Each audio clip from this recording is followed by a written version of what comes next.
సమయంలో మమ్మల్ని సజీవులకు ఉంచారు. మీరే సహాయం చేయండి, మీరే కృప చూపించండి. దాసుని ద్వారా నీ వాక్యాన్ని మాకు నేను ఇవ్వండి అని అడుగుతున్నాను. తండ్రి నాయన, ఈ యొక్క లెంటి దినాల్లో ప్రభా నీ సిలువ ధ్యానాలు చేసుకొని చుండగా ప్రభా నాయన నీ సిలువ చెంతకు మేము అందరూ రావడానికి సహాయం చేయండి. యేసు ప్రభా తండ్రి, మా హృదయాల్లో ఉన్నటువంటి ప్రతి భారభరితమైనటువంటి ప్రతి నీది కానీ నాయన నిర్లక్ష్యము, సోమరితనము, నాయన తండ్రి అహంకారము, ద్వేషము ఇవన్నీ తొలగించండి ప్రభా. తండ్రి, కూడి వచ్చిన మా ప్రియులందరినీ కూడా నాతో పాటు నాయన నీ యొక్క కృపలో జ్ఞాపకం చేసుకోండి. నశించిపోతున్న ఆత్మలకు, హింసింపబడుతున్న సంఘానికి ప్రభా తండ్రి నాయన మరి మా ప్రియులను, మా యొక్క బంధువులను, మా యొక్క శ్రేయభిలాషులందరినీ కూడా జ్ఞాపకం చేసుకోండి.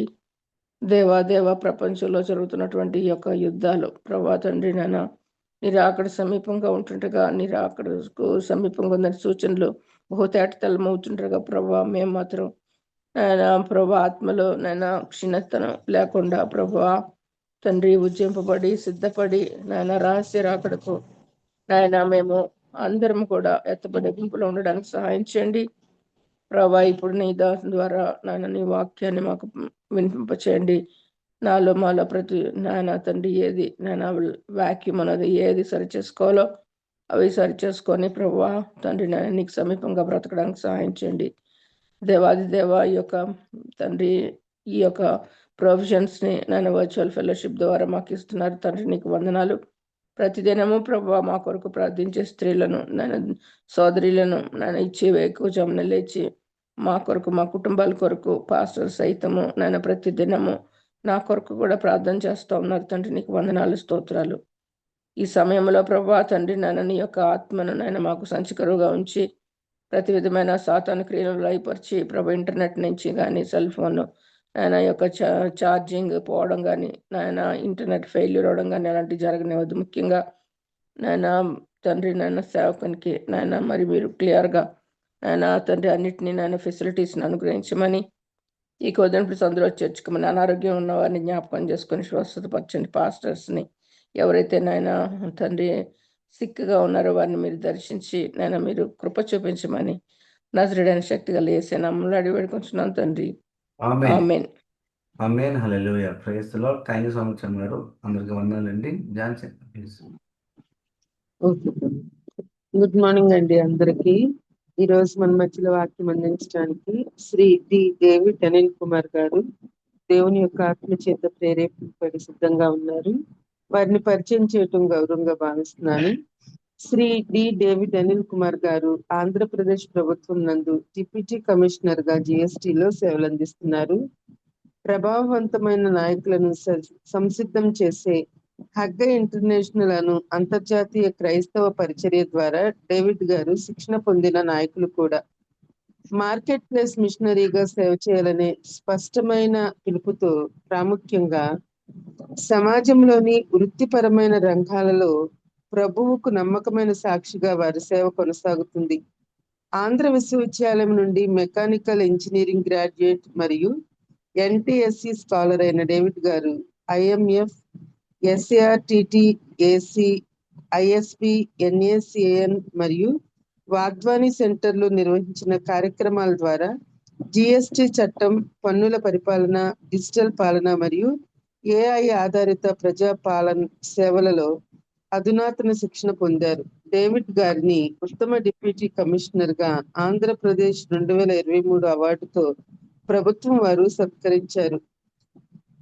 విశ్వాసం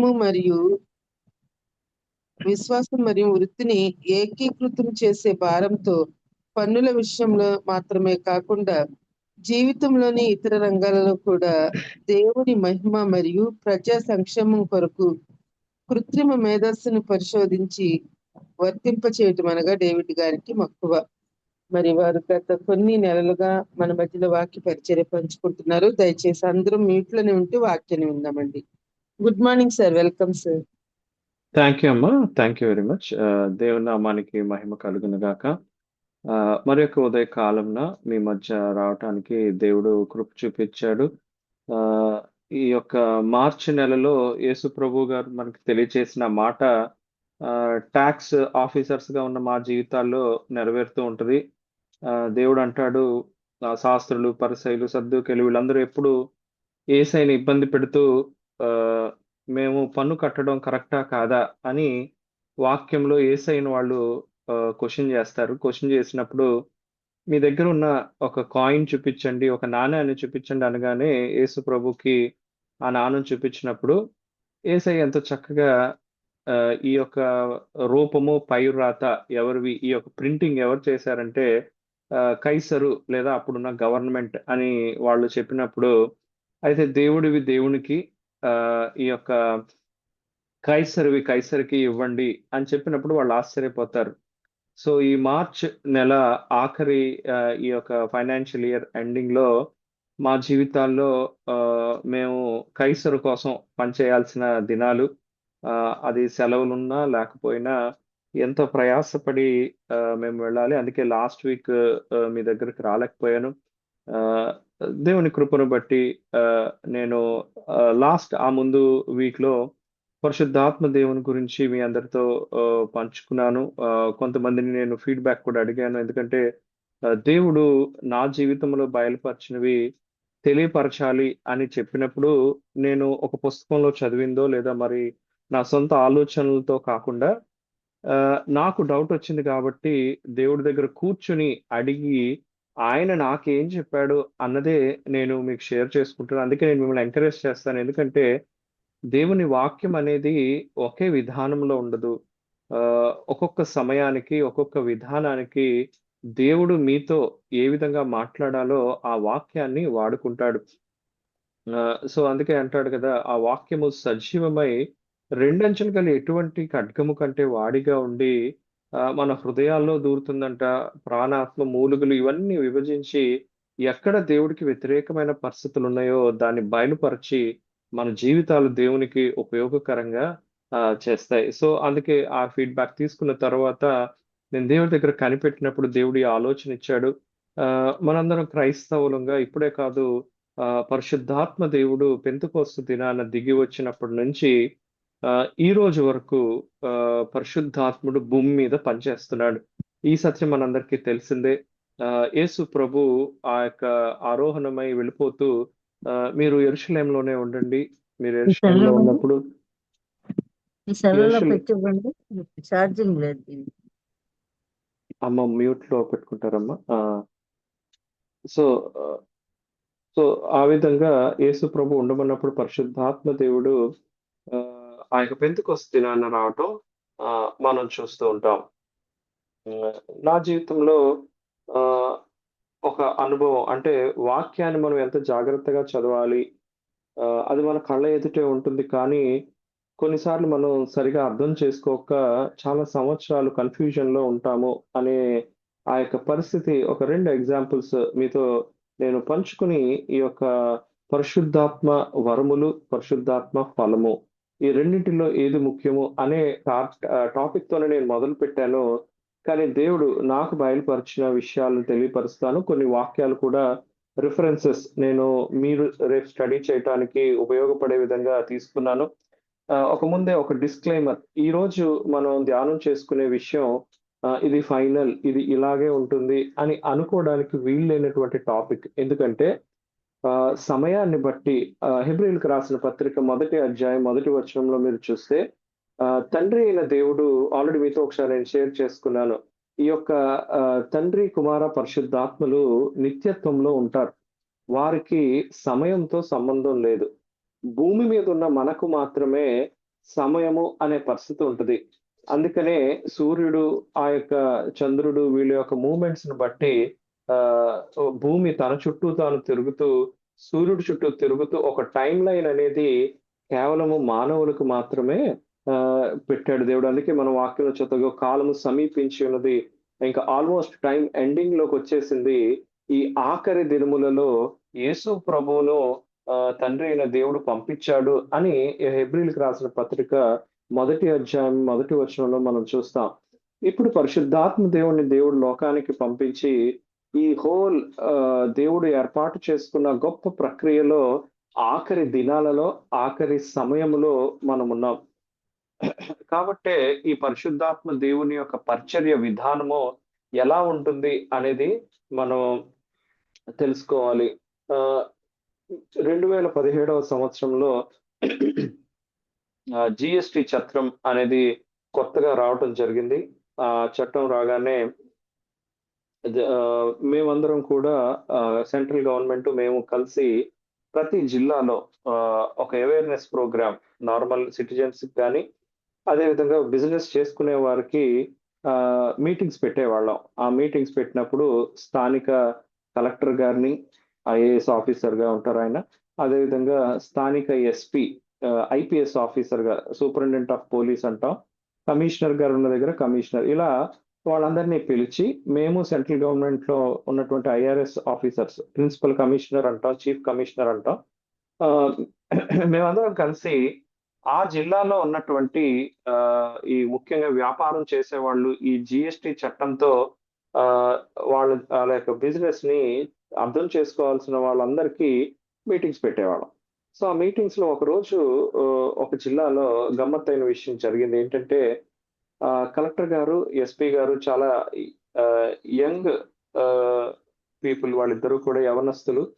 సో వాళ్ళు ఎంత సులువుగా ఐఏఎస్ అంటే ఎంత గొప్పది అనేది, ఆయన జిఎస్టి గురించి మాట్లాడాల్సి ఉంటే ఐఏఎస్ అంటే ఎంత గొప్పది అని కలెక్టర్ గారు, ఐపీఎస్ అంటే ఎంత గొప్పది అని ఆ యొక్క ఎస్పీ గారు మాట్లాడటంతో అక్కడ ఎంతో ముసలిగా, అంటే చాలా సీనియర్ మోస్ట్ ఐఆర్ఎస్ ఆఫీసర్ కి కొంచెం బాధ అనిపించి జిఎస్టి గురించి చెప్పమని పిలిస్తే ఇవన్నీ చెప్తున్నారని ఆయన ఒక గొప్ప విషయం మాట్లాడతారు.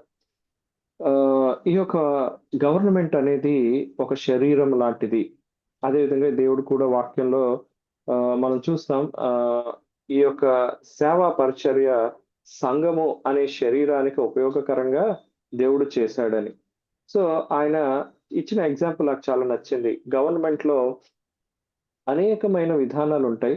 ఆ విధానాల్ని జరిగించేటప్పుడు ఫేస్ ఆఫ్ ద గవర్నమెంట్, ముఖము ఏంటి అంటే ఈ ఐఏఎస్ ఆఫీసర్స్, అదేవిధంగా ఎంతో కష్టపడి పనిచేసే ఆ చేతులు కాళ్ళు ఈ యొక్క ఐపీఎస్ ఆఫీసర్స్, వీళ్ళిద్దరూ లేకపోతే నిజంగానే అడ్మినిస్ట్రేషన్ అనేది స్టేట్ గవర్నమెంట్ లో కానీ సెంట్రల్ గవర్నమెంట్ లో కానీ రన్ అవడం చాలా కష్టం.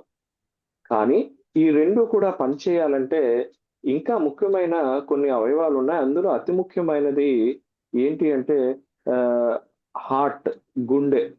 ఈ గుండె సరిగా పనిచేయకపోతే మన ముఖం ఎంత అందంగా ఉన్నా సరే దానివల్ల ఉపయోగం లేదు. మన చేతులు కాళ్ళు ఎంత బలంగా ఎక్సర్సైజ్ చేసినప్పటికీ దానివల్ల ఉపయోగం ఉండదు. కాబట్టి భారతదేశంలో ఈ యొక్క టాక్సేషన్ డిపార్ట్మెంట్, ఇన్కమ్ ట్యాక్స్ కానీ, జిఎస్టి కానీ, ఇంకా కొన్ని ఈ యొక్క ట్రాన్స్పోర్ట్ వాళ్ళు, ఎక్సైజ్ వాళ్ళు, ఇలా కొంతమంది కొన్ని డిపార్ట్మెంట్స్ నుంచి కలెక్ట్ చేసే ఈ ట్యాక్సెస్ ద్వారా అటు సెంట్రల్ గవర్నమెంట్ కానీ స్టేట్ గవర్నమెంట్ కానీ పని చేస్తుంది. బయటికి కనపడదు. బయటికి కనిపించేదంతా కలెక్టర్ గారు, ఎస్పీ గారు, ఇలా ఇవే బయటకు కనిపిస్తూ ఉంటాయి. కానీ టాక్సేషన్ డిపార్ట్మెంట్ అనేది ఒక శరీరానికి గుండె ఎలాగ కనపడకుండా ఆ గుండె కొట్టుకుంటూ, చాలా ఆశ్చర్యంగా ఆయన మాట చెప్తాడు, మనం పడుకున్నప్పుడు కానీ పనిచేసినప్పుడు కానీ ఈ యొక్క రెస్ట్ అనేది ముఖానికి ఉంటుంది, చేతులు కాళ్ళు రెస్ట్ తీసుకుంటాయి. కానీ తల్లి గర్భంలో పుట్టిన ఆ శిశువు కళ్ళు తెరిచి ఆడటం ప్రారంభించినప్పటి నుంచి మళ్ళీ వ్యక్తి చనిపోయే వరకు కూడా ఈ గుండె కొట్టుకుంటూనే ఉంటుంది. మనం పడుకున్నా, లేచున్నా, ఏ పని చేస్తున్నా ఈ గుండె అయితే ఆగిపోదు. కాబట్టి ఒక దేశం రన్ అవ్వాలన్నా, ఒక పరిస్థితి, ఒక శరీరం పనిచేయాలన్నా గుండె ఆ యొక్క బ్లడ్ ని పంప్ చేయకపోతే ఎలాగా ఎన్ని పరిస్థితులున్నా ఆ శరీరం ముందుకు వెళ్ళలేదో, భారతదేశంలో రాష్ట్రాల యొక్క అడ్మినిస్ట్రేషన్ లో టాక్సేషన్ అలాంటిది. ఆ డబ్బుని కానీ ఆ పరిస్థితిని కానీ ఇవ్వకపోతే ఎంత అందంగా ఉన్న ఐఏఎస్ ఆఫీసర్ అయినా, ఎంత బలంగా ఉన్న ఐపీఎస్ ఆఫీసర్ అయినా పని చేయలేడని ఆయన గమ్మత్తుగా మాట అనేసరికి నేను చాలా ఆలోచించాను. ఈ రోజు ఆ వాక్యానికి కూడా అది చాలా దగ్గరగా అనిపించింది. అందుకే మీతో నేను ఆ విషయాన్ని పంచుకున్నాను. మరొక విషయం నేను మీతో చెప్పాలనుకున్నది ఏంటంటే, చాలా సార్లు మనం అనేకమైన డౌట్స్ మనకు ఉంటాయి దేవుణ్ణి ఎదుగుతున్నప్పుడు. నేను 2000 సంవత్సరం 10th క్లాస్ లోనే యేసు ప్రభువుని రక్షకుడుగా అంగీకరించాను. అంగీకరించినప్పటి నుంచి వెంటనే నా పాపాలు కడిగివేయబడ్డాయి అనే నిశ్చయిత ఉంది, కానీ నెక్స్ట్ నేను ఎలా దేవుళ్ళో ముందుకు వెళ్ళాలి? ఇప్పుడు ఎల్‌కేజీలో మనం జాయిన్ అవుతాం. కిండర్ గార్డెన్ అంటాం. లేదా ఫస్ట్ క్లాస్‌లో జాయిన్ అవుతాం. ఫస్ట్ క్లాస్‌లో జాయిన్ అయిన నాకు నా యొక్క జీవిత విధానం ముందుకు వెళుతూ ఉంటేనే మ్యాథ్స్ గాని, సైన్స్ గాని ఇలాంటి సబ్జెక్ట్స్ అన్నీ మెల్లిగా అర్థమవుతాయి. నేను డైరెక్ట్‌గా పీహెచ్‌డీ లెవెల్ కాన్సెప్ట్స్‌ని ఫస్ట్ క్లాస్‌లోనే చూసినప్పుడు అది నాకు అర్థం కాదు. సో, దేవుడు ఏం చేస్తాడంటే అంచెలంచెలుగా మనం పాలు కూడా చెప్తాడు. ఇదిగో మీరు పాలు తాగే పిల్లలుగానే ఉండిపోయారు. మీకు నేను బలవర్ధకమైన ఆహారం పెట్టాలనుకుంటున్నానని కొరింథు సంఘంతో చెప్పినప్పుడు ఆ యొక్క విధానం మనం చూస్తాం. సో, నా జీవితంలో నేను దేవునితో నడుస్తున్న విధానంలో దేవుడు నన్ను సేవకు పిలుచుకున్నాడు. నాకైతే చిన్నప్పటి నుంచి ఎఫ్ఎంపీవి లేదా ఒక మిషనరీ సంస్థలో మిషనరీగా పనిచేయాలనే ఆశ ఎంతో ఉండేది. సో, ఈ ఆలోచనలో ఉన్నప్పుడు దేవుడు ఇదిగో నీ చిత్తం నేనెప్పుడు మీతో షేర్ చేసుకుంటూ ఉంటాను. ఆయన చిత్తము, ఆయన పిలుపు, ఆయన ప్రణాళిక. ఈ 3 కూడా ప్రతి ఒక్క వ్యక్తి జీవితంలో ఎంతో ఇంపార్టెంట్ అని. అలా దేవుడు నా జీవితంలో ఆయన కలిగి ఉన్న చిత్తానికి విధేయుడినై ముందుకు వెళ్ళాలి అని మార్కెట్ ప్లేస్ మిషనరీ ఇందాక సిస్టర్ చదువుతూ చెప్పారు. దాని అర్థం ఏంటంటే ఆహ్, పాస్టర్స్ గాని, సేవకులు గాని వెళ్ళలేని ప్రదేశాలు. ముఖ్యంగా ఈ సెక్యులర్ సొసైటీలో వాళ్ళు డైరెక్ట్‌గా వెళ్లి సువార్త ప్రకటించలేని ప్రదేశాలలో సేవ చేసే పరిస్థితిని దేవుడు ఉద్యోగంలో ఉన్న వారికి మాకు అనుగ్రహించాడు. చాలా దినాలు ప్రభువా ఒక మంచి పాస్టర్ గారు లేదా గొప్ప సేవకుడు, మిషనరీ ఆహ్, ఈ పరిచర్య చేసే వాళ్ళకి నువ్వు దేవుని కొరకు వాడుకుంటూ ఉంటావు అని నేను దేవుని దగ్గర ఒక విధంగా సణుగుతూ, గొణుగుతూ ఉండేవాడిని. ఒకరోజు ఈరోజు మన టాపిక్ పరిశుద్ధాత్మ వరముల్లో అధికారము చేయటం కూడా ఒక కృపా వరమే అని దేవుని వాక్యంలో నాకు దేవుడు ఒకసారి ప్రూవ్ చేశాడు. అది ప్రూవ్ చేసినప్పుడు నా హృదయం ఎంతగానో తెప్పరిల్లింది. చాలా సార్లు మనం ఈ యొక్క కృపా వరాలు అర్థం చేసుకునేటప్పుడు మన మైండ్ అంతా ఎలా ఉంటదంటే మనుషుల ముందు గొప్ప పేరు లేదా మనుషులు అమ్మో! ఇలాంటివి జరిగాయా అనే విధానానికి ఎక్కువ ఇంపార్టెన్స్ మనం మనుషరీత్యా ఇస్తూ ఉంటాం. దాని వలన జరిగిన ఒక ప్రాబ్లమ్ ఏంటంటే అసలు దేవుడు ఏం చెప్పాడు అనేది మిస్ అయిపోతూ ఉంటాం. సో, ఈరోజు ఆ విషయాలు నేను మీతో పంచుకుంటాను. ఎందుకు ఈ యొక్క విషయాన్ని నా జీవితంలో జరిగిన సన్నివేశం ఒకటి మీతో చెప్పి ఈరోజు వాక్యంలోనికి నేను వెళతాను. ఎందుకంటే వాక్యాన్ని మనం ఎప్పుడూ చదువుతూ ఉంటాం. ఇందాక మార్నింగ్ కూడా మీరు చదివారు. ఈ చదువుతున్న క్రమంలో అలా పఠించడం అనేది చాలా మంచిది. కానీ దేవుడు ఎందుకు ఆ మాటలు రాయించాడు? ఏ సందర్భంలో రాయించాడు? దాని నుంచి ఒక ఇండివిడ్యువల్ విశ్వాసిగా నేనేమి నేర్చుకోవాలి? సార్వత్రిక సంఘానికి దేవుడు ఏం చెప్తున్నాడు? ఇలా మనం ఒక విధానములో వాక్యాన్ని అర్థం చేసుకొని, అన్వయించుకొని అందుకే అంటారు మీరు వినువారు మాత్రమై ఉండక అనే ఒక మాట అంటాడు. వాక్యంలో మీరు వినేవారుగా ఉంటే విన్నంత సేపు బావుంటది. కానీ అదయిపోయిన వెంటనే మళ్ళీ ఈ చెవిలోంచి విని, ఆ చెవిలోంచి వదిలివేసినట్టుగా ఒక మంచి ఫీలింగ్ అయితే ఉంటది తప్ప, దేవుని వాక్యం ఫీలింగ్ కోసం దేవుడు మనకివ్వలేదు. ఆ వాక్యములో వేరుపారి, స్థిరపడి, మన జీవితాల్లో ఫలించే వారంగా అందుకే ఈరోజు ఆత్మ ఫలము అనే ఆ యొక్క పాయింట్ కూడా దేవుడి వాక్యం నుంచి మనం ధ్యానం చేయబోతున్నాం. ఈ యొక్క ఫలములు లేకపోతే అందుకే దేవుడు ప్రతి బర్త్‌డే నాకెంతో భయం. ఏదైనా బర్త్‌డే రాగానే, మ్యారేజ్ డే, యానివర్సరీ మనం గ్రూప్స్‌లో కూడా వాళ్ళని చక్కగా విష్ చేస్తూ ఉంటాం. ఆహ్, ఇన్ని సంవత్సరాలు దేవుడు కాపాడాడు. హల్లెలూయా! స్తోత్రం అని. కానీ నాకు చాలా భయమేస్తది. ఎందుకంటే, దేవా ఆల్రెడీ ఒక సంవత్సరం అయిపోయిందా?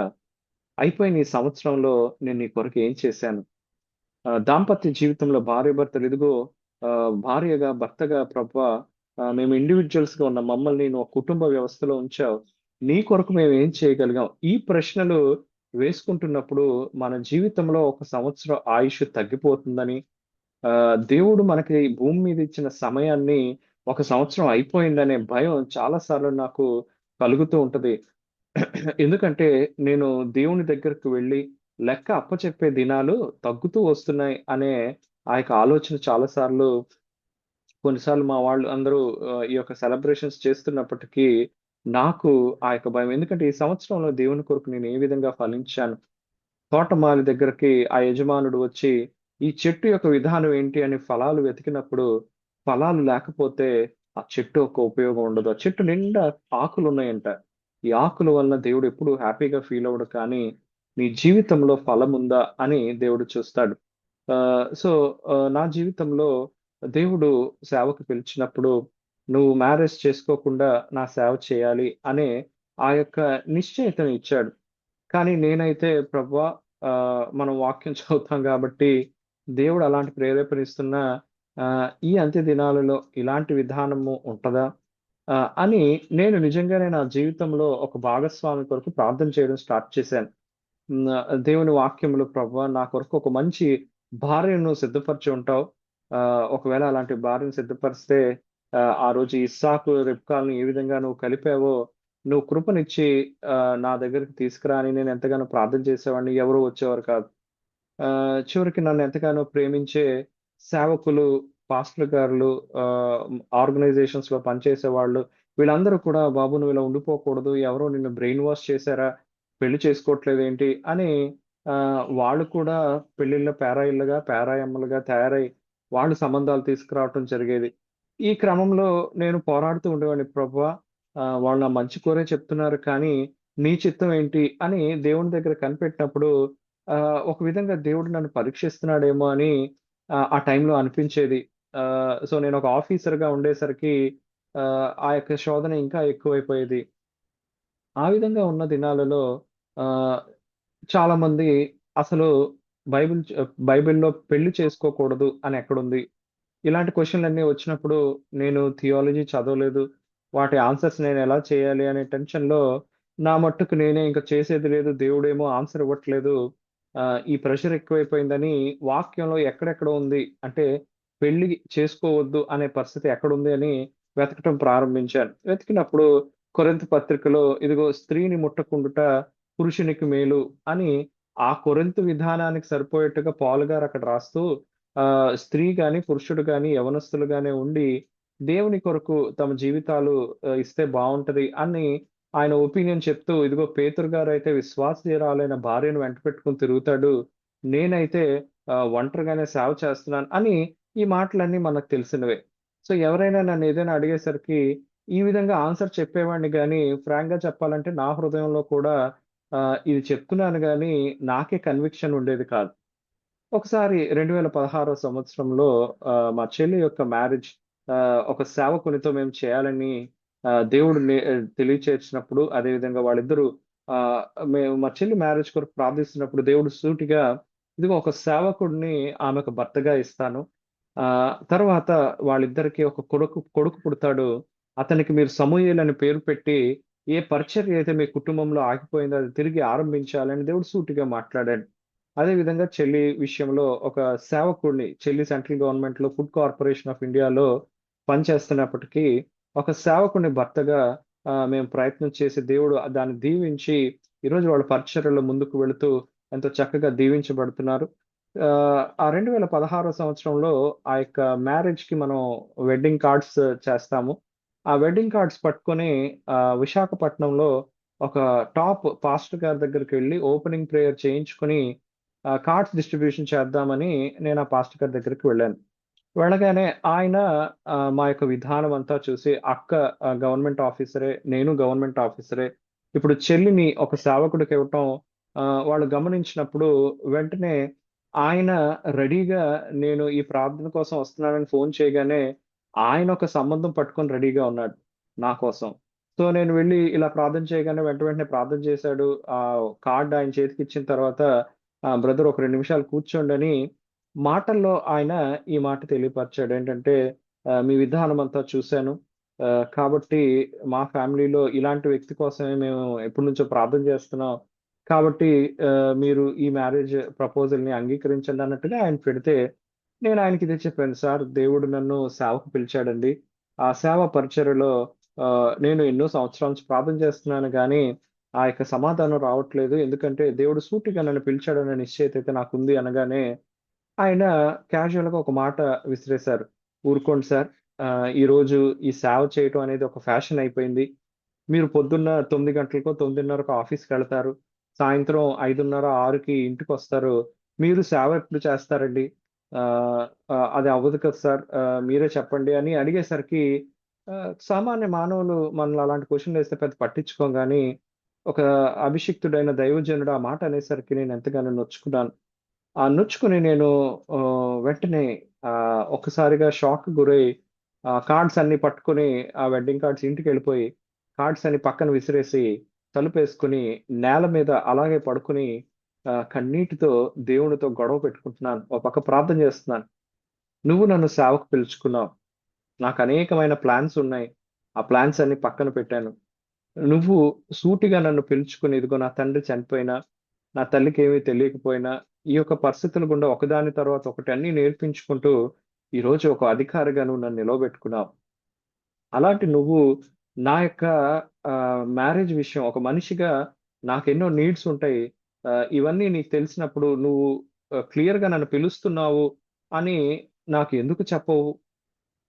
నేను ఇదిగో నీ సేవకుడైన పౌలు గారు ఏం రాశారు? పేతురు గారు ఏం రాశారు? అని ఇలా చదువుతున్నాను.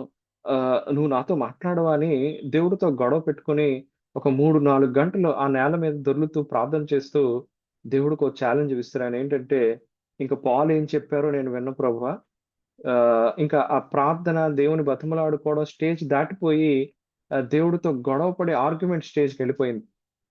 ఇంక ఎవ్వరు కాదు, నువ్వే యేసు ప్రభువుగా నీ వాక్యంలో నుంచి ఇదిగో నేను ఇలా నిన్ను పిలుచుకున్నాను అని చెప్తే గాని నేను ఇక్కడి నుంచి లేవను. నాకు ఈరోజు నువ్వు ఆన్సర్ ఇవ్వాలి.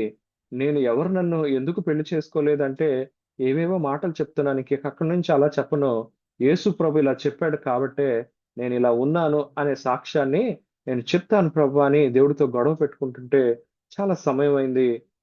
అలా ఏడుస్తూ మౌనంగా నేను ఆల్మోస్ట్ నా ఎనర్జీ అంతా అయిపోయింది. ఒక వ్యక్తి తండ్రి ఏ విధంగా కుమారుడిని గద్దిస్తాడో, ఆ విధంగా పరిశుద్ధాత్మ దేవుడు నా దగ్గరికి ఆ రూమ్‌లోకొచ్చాడు. వచ్చి "నువ్వు బైబిల్ సరిగ్గా చదవట్లేదన్నాడు." గట్టిగా అదే కదా మన తల్లి గాని, తండ్రి గాని గట్టిగా మనల్ని తిడితే ఎలా ఉంటదో అలాగా "నువ్వు బైబిల్ సరిగ్గా చదవటం లేదు" అన్నాడు. ఊరుకో ప్రభువా! నేను బైబిల్ చదవకపోవడం ఏంటి? బైబిల్ సొసైటీ ఆఫ్ ఇండియా వాళ్ళు పెట్టిన ఎగ్జామ్‌లో చిన్నప్పుడే నాకు ఫస్ట్ ప్రైజ్ వచ్చింది. క్యాష్ అవార్డ్ కూడా ఇచ్చారు. మా చర్చ్‌లో ఎప్పుడు కాంపిటీషన్స్ అయినా బైబిల్ క్విజ్‌లో నేనే ఫస్ట్ వచ్చేవాడిని. నువ్వు భలే చెప్తున్నావు అని డైరెక్ట్‌గా దేవుడితో అనలేం కాబట్టి నా మనసులో అనుకుంటున్నాను. అనుకుంటుంటే దేవుడు ఆశ్చర్యకరంగా "నువ్వు బైబిల్ తీయి" అన్నాడు.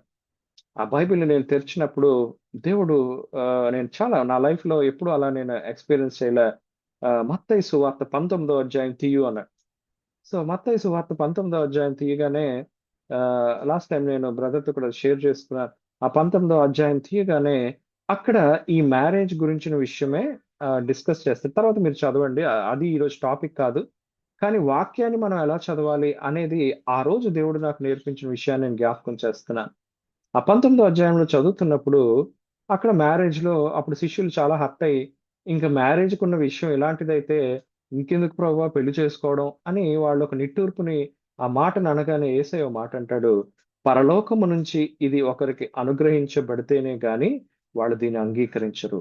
ఫస్ట్ నా క్వెషన్‌కి ఆన్సర్ దేవుడు ఏం చెప్పాడంటే, నువ్వు ఎందుకు నేను నిన్ను పిలుచుకున్న పిలుపుకు ప్రతి ఒక్క మనిషికి, సేవకులకి, మిషనరీస్‌కి నీ మంచిని కోరే వారికి నువ్వు సమాధానం చెప్పాలని ప్రయత్నిస్తున్నావు.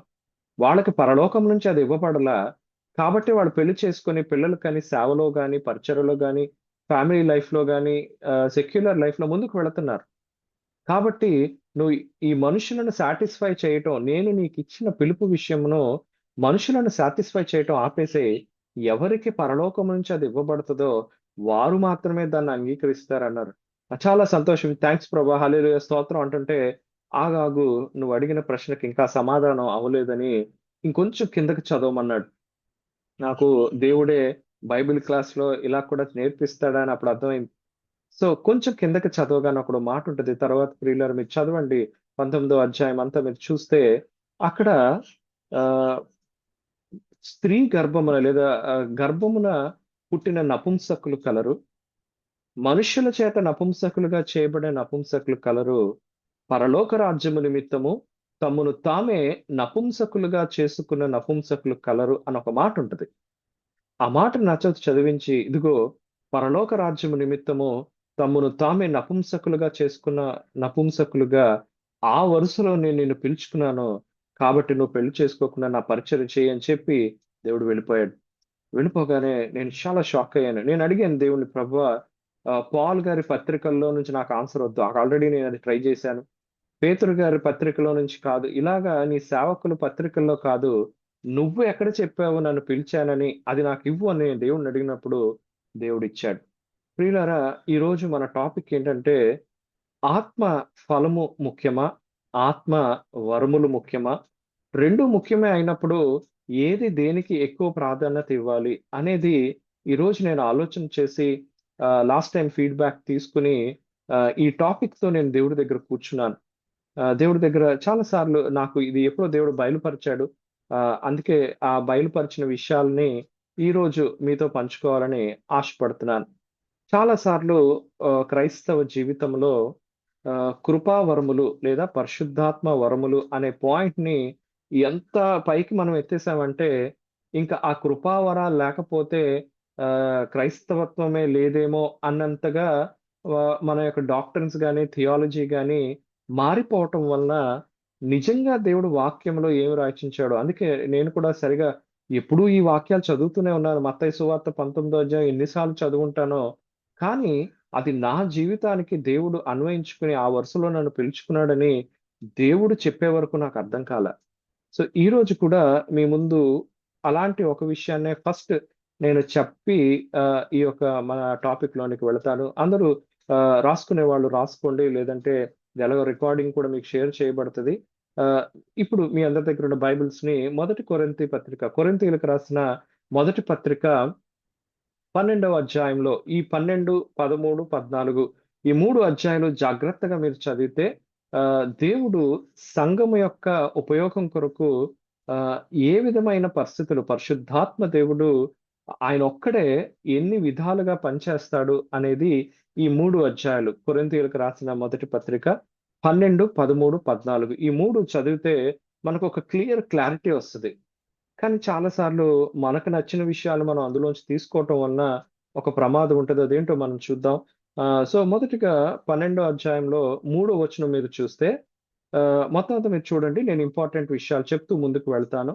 పరిశుద్ధాత్మ వలన తప్ప ఎవడును యేసు ప్రభు అని చెప్పలేడు. సో యేసు ప్రభువుని అంగీకరించాలి, యేసు ప్రభువుని లేదా తండ్రి అయిన దేవుని ఎరగాలి అనే ఆ యొక్క పరిస్థితి ప్రతి మనిషికి ఎప్పుడు కలుగుతుందంటే కేవలము పరిశుద్ధాత్మ వలన అని ఆ 3వ అధ్యాయంలో ఉంటది అని చెప్తూ, ఇక్కడ ఒక ఆటం బాంబుని దేవుడు నాకు నా మీద పడేశాడు. ఎందుకంటే అప్పటి వరకు నేను నా మైండ్ లో కూడా సరిగా నేను బైబిల్ చదవకపోవటం వలన అని నేను మీ దగ్గర ఒప్పుకోవాలి. ఎందుకంటే ఎప్పుడూ కూడా నా మైండ్ లో కృపా వరాలు ఉంటే చాలు, దేవుడు కృపా వరాలనే ఈ యొక్క సంఘానికి ఇచ్చాడు అని అనుకునేవాడిని. దేవుడు ఫస్ట్ టైం పరిశుద్ధాత్మ దేవుడు నాతో సూటిగా మాట్లాడుతూ, నా సంఘంలో చాలా మంది కృపావరాల మీద ఎంతగానో మైండ్ని టైంని వెచ్చించి నేను ఇచ్చిన 3 విధానాలు ఉన్నటువంటి పరిచర్యను మర్చిపోయారు. ఈరోజు నేను దేవుడిని అడిగినప్పుడు ఈ విషయాన్ని నాకు బయలుపరిచాడు. యాక్చువల్గా దేవుడు కేవలము కృపావరాలే ఇవ్వలేదండి. ఇప్పుడు చదువుదాం, మీ బైబిల్స్ దయచేసి ఈ మాటలు చూడండి. కొరింథీయులకు రాసిన మొదటి పత్రిక 12వ అధ్యాయము 4, 5, 6 వచనాలు నేను చదువుతున్నాను. జాగ్రత్తగా గమనించండి. వాక్యములో పరిశుద్ధాత్మ దేవుడు సంఘానికి నిజంగా ఏమిచ్చాడో ఒకసారి చూద్దాం. కృపావరములు నానా విధములుగా ఉన్నాయి, కానీ అది జరిగించే ఆత్మ అయిన దేవుడు ఒకడే. నెక్స్ట్, ఈ కృపావరాలతో పాటు దేవుడు అదే వరుసలో అదే విధానంలో ఇచ్చిన మరో 2 విషయాలు ఉన్నాయి. మరియు పరిచర్యలు నానా విధములుగా ఉన్నవి కానీ ప్రభువు ఒక్కడే. చాలా ఇంపార్టెంట్. పైన అంటున్నాడు కృపావరాలు అంటే వరం అనేది, గిఫ్ట్ అనేది దేవుని యొక్క కృప యొక్క మోతాదు చొప్పున సంఘములో ఉన్న విశ్వాసులకు ఇచ్చి సంఘము కొరకు అది వాడబడే ఒక మంచి సాధనంగా దేవుడు కృపావరాన్ని ఇచ్చాడు. అది ఇచ్చిన వాడు పరిశుద్ధాత్మ దేవుడు అని 4వ వచనంలో చదువుతున్నాం. కానీ దేవుడు చెప్తున్నాడు, నేను కృపావరంతో పాటు మరి 2 విషయాలు ఇచ్చాను. అందులో మొదటిది పరిచర్య. అందుకే అంటున్నాడు పరిచర్యలు నానా విధములు. పరిచర్య అంటే సింగిల్ పరిచర్య కాదు, నానా విధములుగా ఉన్నవి కానీ ఆ పరిచర్యలు చేయించేవాడు కూడా ప్రభువే. నెక్స్ట్, ఇంకా కిందకు వస్తే 6వ వచనంలో కృపావరాలు పరిచర్యలు మాత్రమే కాదు, మూడవది కూడా నేను ఇచ్చాను, నానా విధములైన కార్యములు కలవు అని అందరిలోనూ అన్నిటినీ జరిగించు దేవుడు ఒక్కడే. గమనించండి ప్రియులారా, ఈ ఉదయ కాలమున మన యొక్క ఆలోచన విధానము కృపావరముతో ఆపేసుకోకుండా, కృపావరమును దేవుడే ఇచ్చాడు. కృపావరంతో పాటు పరిచర్య చేసే విధానాన్ని దేవుడిచ్చాడు. ఈ పరిచర్యను మనం అంతగా హైలైట్ చేయం సంఘ విధానాల్లో. ఈ రోజు మనం ఆలోచన చేద్దాం. నెక్స్ట్, పరిచర్యతో పాటు ఒక కార్యాన్ని చేసే విధంగా కార్య సాధకులు అనే మాట వాడతాం. అవన్నీ కూడా ఒకటే అని అనట్లేదు. చూడండి, ఈ 3 విషయాలకి కృపావరాలు గాని, పరిచర్యలు గాని, కార్యములు గాని నానా విధములుగా ఉంటాయి. సంఘములో అందరూ ఒకలాగా ఉండరు. ఏ విధంగా శరీరములో అవయవాలు, అదే అధ్యాయంలో మీరు కింద చదవండి, అవయవములు ఒక శరీరానికి ఎలాగా అమర్చబడి వాటి ఫంక్షన్ ఆ పనిని చేస్తాయో, దేవుడు సంఘములో ఈ 3 విషయాలు పెట్టాడు. సో నేను కృపావరాల గురించి చదువుదామని తీసినప్పుడు పరిశుద్ధాత్మ దేవుడు సూటిగా నాతో మాట్లాడాడు. ఈ యొక్క మిస్కన్సెప్షన్ ఏంటి అంటే, కృపావరాల గురించి ఎక్కువగా డిస్కషన్ ఉండటం వలన అవే ఇంపార్టెంట్ అని అనుకుని నా సంఘము కృపావరాల మీద మైండ్ పెడుతుంది.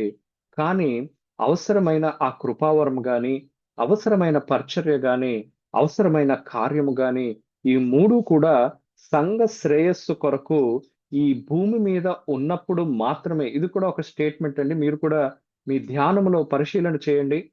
ఒక స్టేట్మెంట్ ఏంటంటే, ఈ 3టిని దేవుడు ఈ భూమి మీద ఉన్న సంఘానికి మాత్రమే ఇచ్చాడు. ఈ 3 కూడా పరలోకానికి మనం తీసుకెళ్ళలేము. మళ్ళీ చెప్తున్నాను. ఇదే అధ్యాయం మళ్ళీ 13వ అధ్యాయంలో ఈ మాటలు మనం చూస్తాం.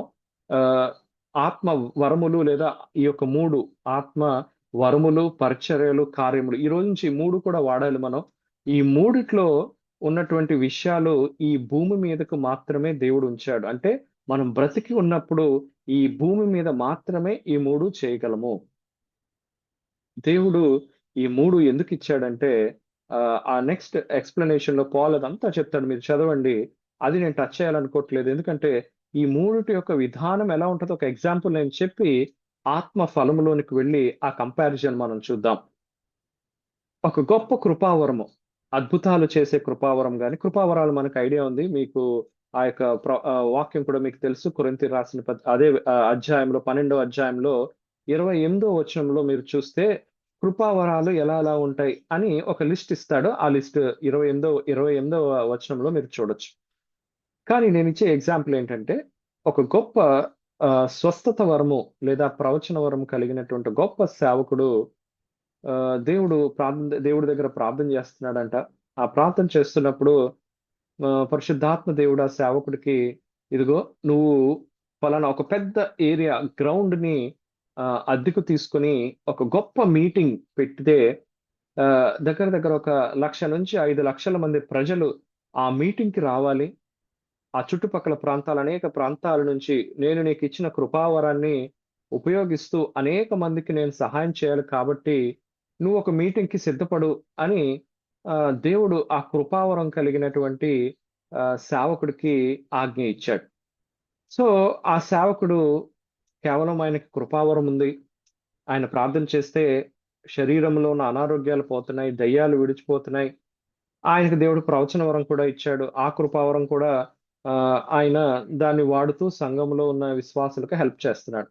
ఎప్పుడైతే దేవుడు ఈ ప్రేయర్ మీటింగ్ ఆర్గనైజ్ చేయి అని అనగానే, ఈ వ్యక్తి, మీరు ఆలోచన చేయండి, ప్రాక్టికల్ గా నేను మాట్లాడుతున్నాను, కృపావరం ఉన్న ఈ వ్యక్తి వెళ్ళి స్టేజ్ వేస్తాడా? ఆ గ్రౌండ్ యొక్క అప్రూవల్ తీసుకోగలడా? ఆ స్టేజ్ కట్టి నీట్ గా డెకరేషన్ అంతా చేయగలడా? ఎందుకంటే మనందరం కూడా మీటింగ్స్ అటెండ్ అవుతూ ఉంటాం, ఆర్గనైజ్ చేస్తూ ఉంటాం. కాబట్టి మీ అందరికీ తెలిసిన విషయమే, ఒక గొప్ప సేవకుడు ఒక మీటింగ్ కి మనం పిలుచుకున్న, ఆ మీటింగ్ కి ముఖ్య ప్రసంగికులుగా వాళ్ళని పిలుచుకున్న, వాళ్ళు వచ్చి టెంట్లు వేయరు, వాళ్ళు వచ్చి కుర్చీలు వేయరు, వాళ్ళు వచ్చి మైక్ సెట్లు పెట్టరు, వాళ్ళు వచ్చి క్వైర్ ప్రాక్టీస్ చేయరు. చాలా జాగ్రత్తగా ఈ ప్రాక్టికల్ ఎగ్జాంపుల్ అర్థం చేసుకుంటే ఈ యొక్క 12వ అధ్యాయంలో ఉన్న 4, 5, 6 వచనాలు మనకి చక్కగా అర్థమవుతాయి. సింపుల్ గా ఒక ప్రేయర్ మీటింగ్ పెట్టాలి. ఆ ప్రేయర్ మీటింగ్ కి ముఖ్య ప్రసంగికుడిగా కృపావరం కలిగిన సేవకుడు ఉన్నాడు. ఈ సేవకుడు ఏం చేశాడంటే, స్టేజ్ డెకరేషన్, స్టేజ్ ని నీట్ గా పెట్టే ఆ యొక్క పరిచర్య చేసే ఒక తోటి విశ్వాసిని ఆయన కాల్ చేసి, ఇదిగో దేవుడు నన్ను ఈ యొక్క మీటింగ్స్ పెట్టమన్నాడు బ్రదర్. మీకు ఈ యొక్క స్టేజ్ ఇలాంటివన్నీ చేయటానికి ఎంతో నాలెడ్జ్ దేవుడు మీకు ఇచ్చాడు. కాబట్టి నా ఈ మీటింగ్స్ కి మీరే స్టేజ్ అంతా సిద్ధపరచాలి అని సంఘములో ఉన్న ఒక సహోదరుడికి ఆ స్టేజ్ పనంతా కూడా ఆ పరిచర్య అంతా దేవుడిచ్చాడు. ఆ యొక్క సేవకుడు అడగడం జరిగింది. నెక్స్ట్ ఇంకొక సేవకుడికి దేవుడు వేరొక పరిచర్య ఇచ్చాడు. అదేంటంటే చక్కగా పాటలు పాడి ప్రైజ్ అండ్ వర్షిప్ నడిపించే ఆ యొక్క తలాంతును, ఆ యొక్క కార్యాన్ని ఇచ్చినప్పుడు, ఇదిగో బ్రదర్, నేను దేవుని సన్నిధిలో ప్రార్థన కొరకు, మీటింగ్ కొరకు సిద్ధపడుతున్నాను. ఈ యొక్క క్వైర్ అంతా మీరే చూసుకోవాలి అని క్వైర్ ఒక అతనికి ఇచ్చాడంట. నెక్స్ట్ ఈ యొక్క అరేంజ్మెంట్స్, టెంట్స్ కానీ, చైర్స్ కానీ, ఇలా వచ్చిన వాళ్ళు కూర్చోవడానికి ఉండే సదుపాయము, క్యాటరింగ్, ఇవన్నీ కూడా వేరే వ్యక్తికి ఇచ్చాడంట.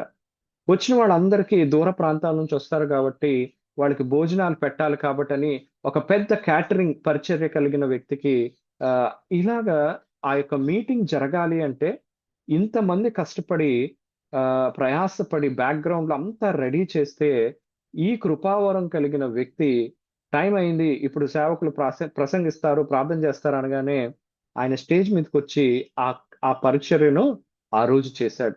ఈరోజు సంఘం విధానంలో కృపావరానికి మనం ఎంతో ఎక్కువ ఓవర్ ఇంపార్టెన్స్ ఇచ్చేయటం వలన ఈ పరిచర్యకు కానీ, కార్యానికి కానీ మనం ఇంపార్టెన్స్ ఇవ్వకపోవడం. మీరు క్లియర్ గా చూడండి, ఈ రెండు పరిచర్యలు కానీ, కార్యాలు కానీ దేవుడే చేస్తున్నాడు. ఈ 3 విషయాల్లో ఆత్మ ఒక్కడే, ప్రభువు ఒక్కడే, దేవుడు ఒక్కడే అనే మాటను వాడతాడు. ఎందుకో తెలుసా? పరిశుద్ధాత్ముడు చెప్తున్నాడు, ఈ అంత్య దినాలలో కేవలం కృపావరంతోనే ముందుకు వెళ్ళే పరిస్థితి కాదు. దేవుడు నిన్ను ఎలా పిలుచుకున్నాడు. నేను చాలా మందిని కలుసుకున్నాను, నేనే ఈ ప్రాబ్లం ని ఫేస్ చేసేవాడిని. ప్రభా, నాలో అసలు కృపావరం ఉందా? ఆ పాస్టర్ గారి లాగా, ఆ సేవకుని లాగా నేను ఎందుకు ప్రసంగించలేకపోతున్నాను?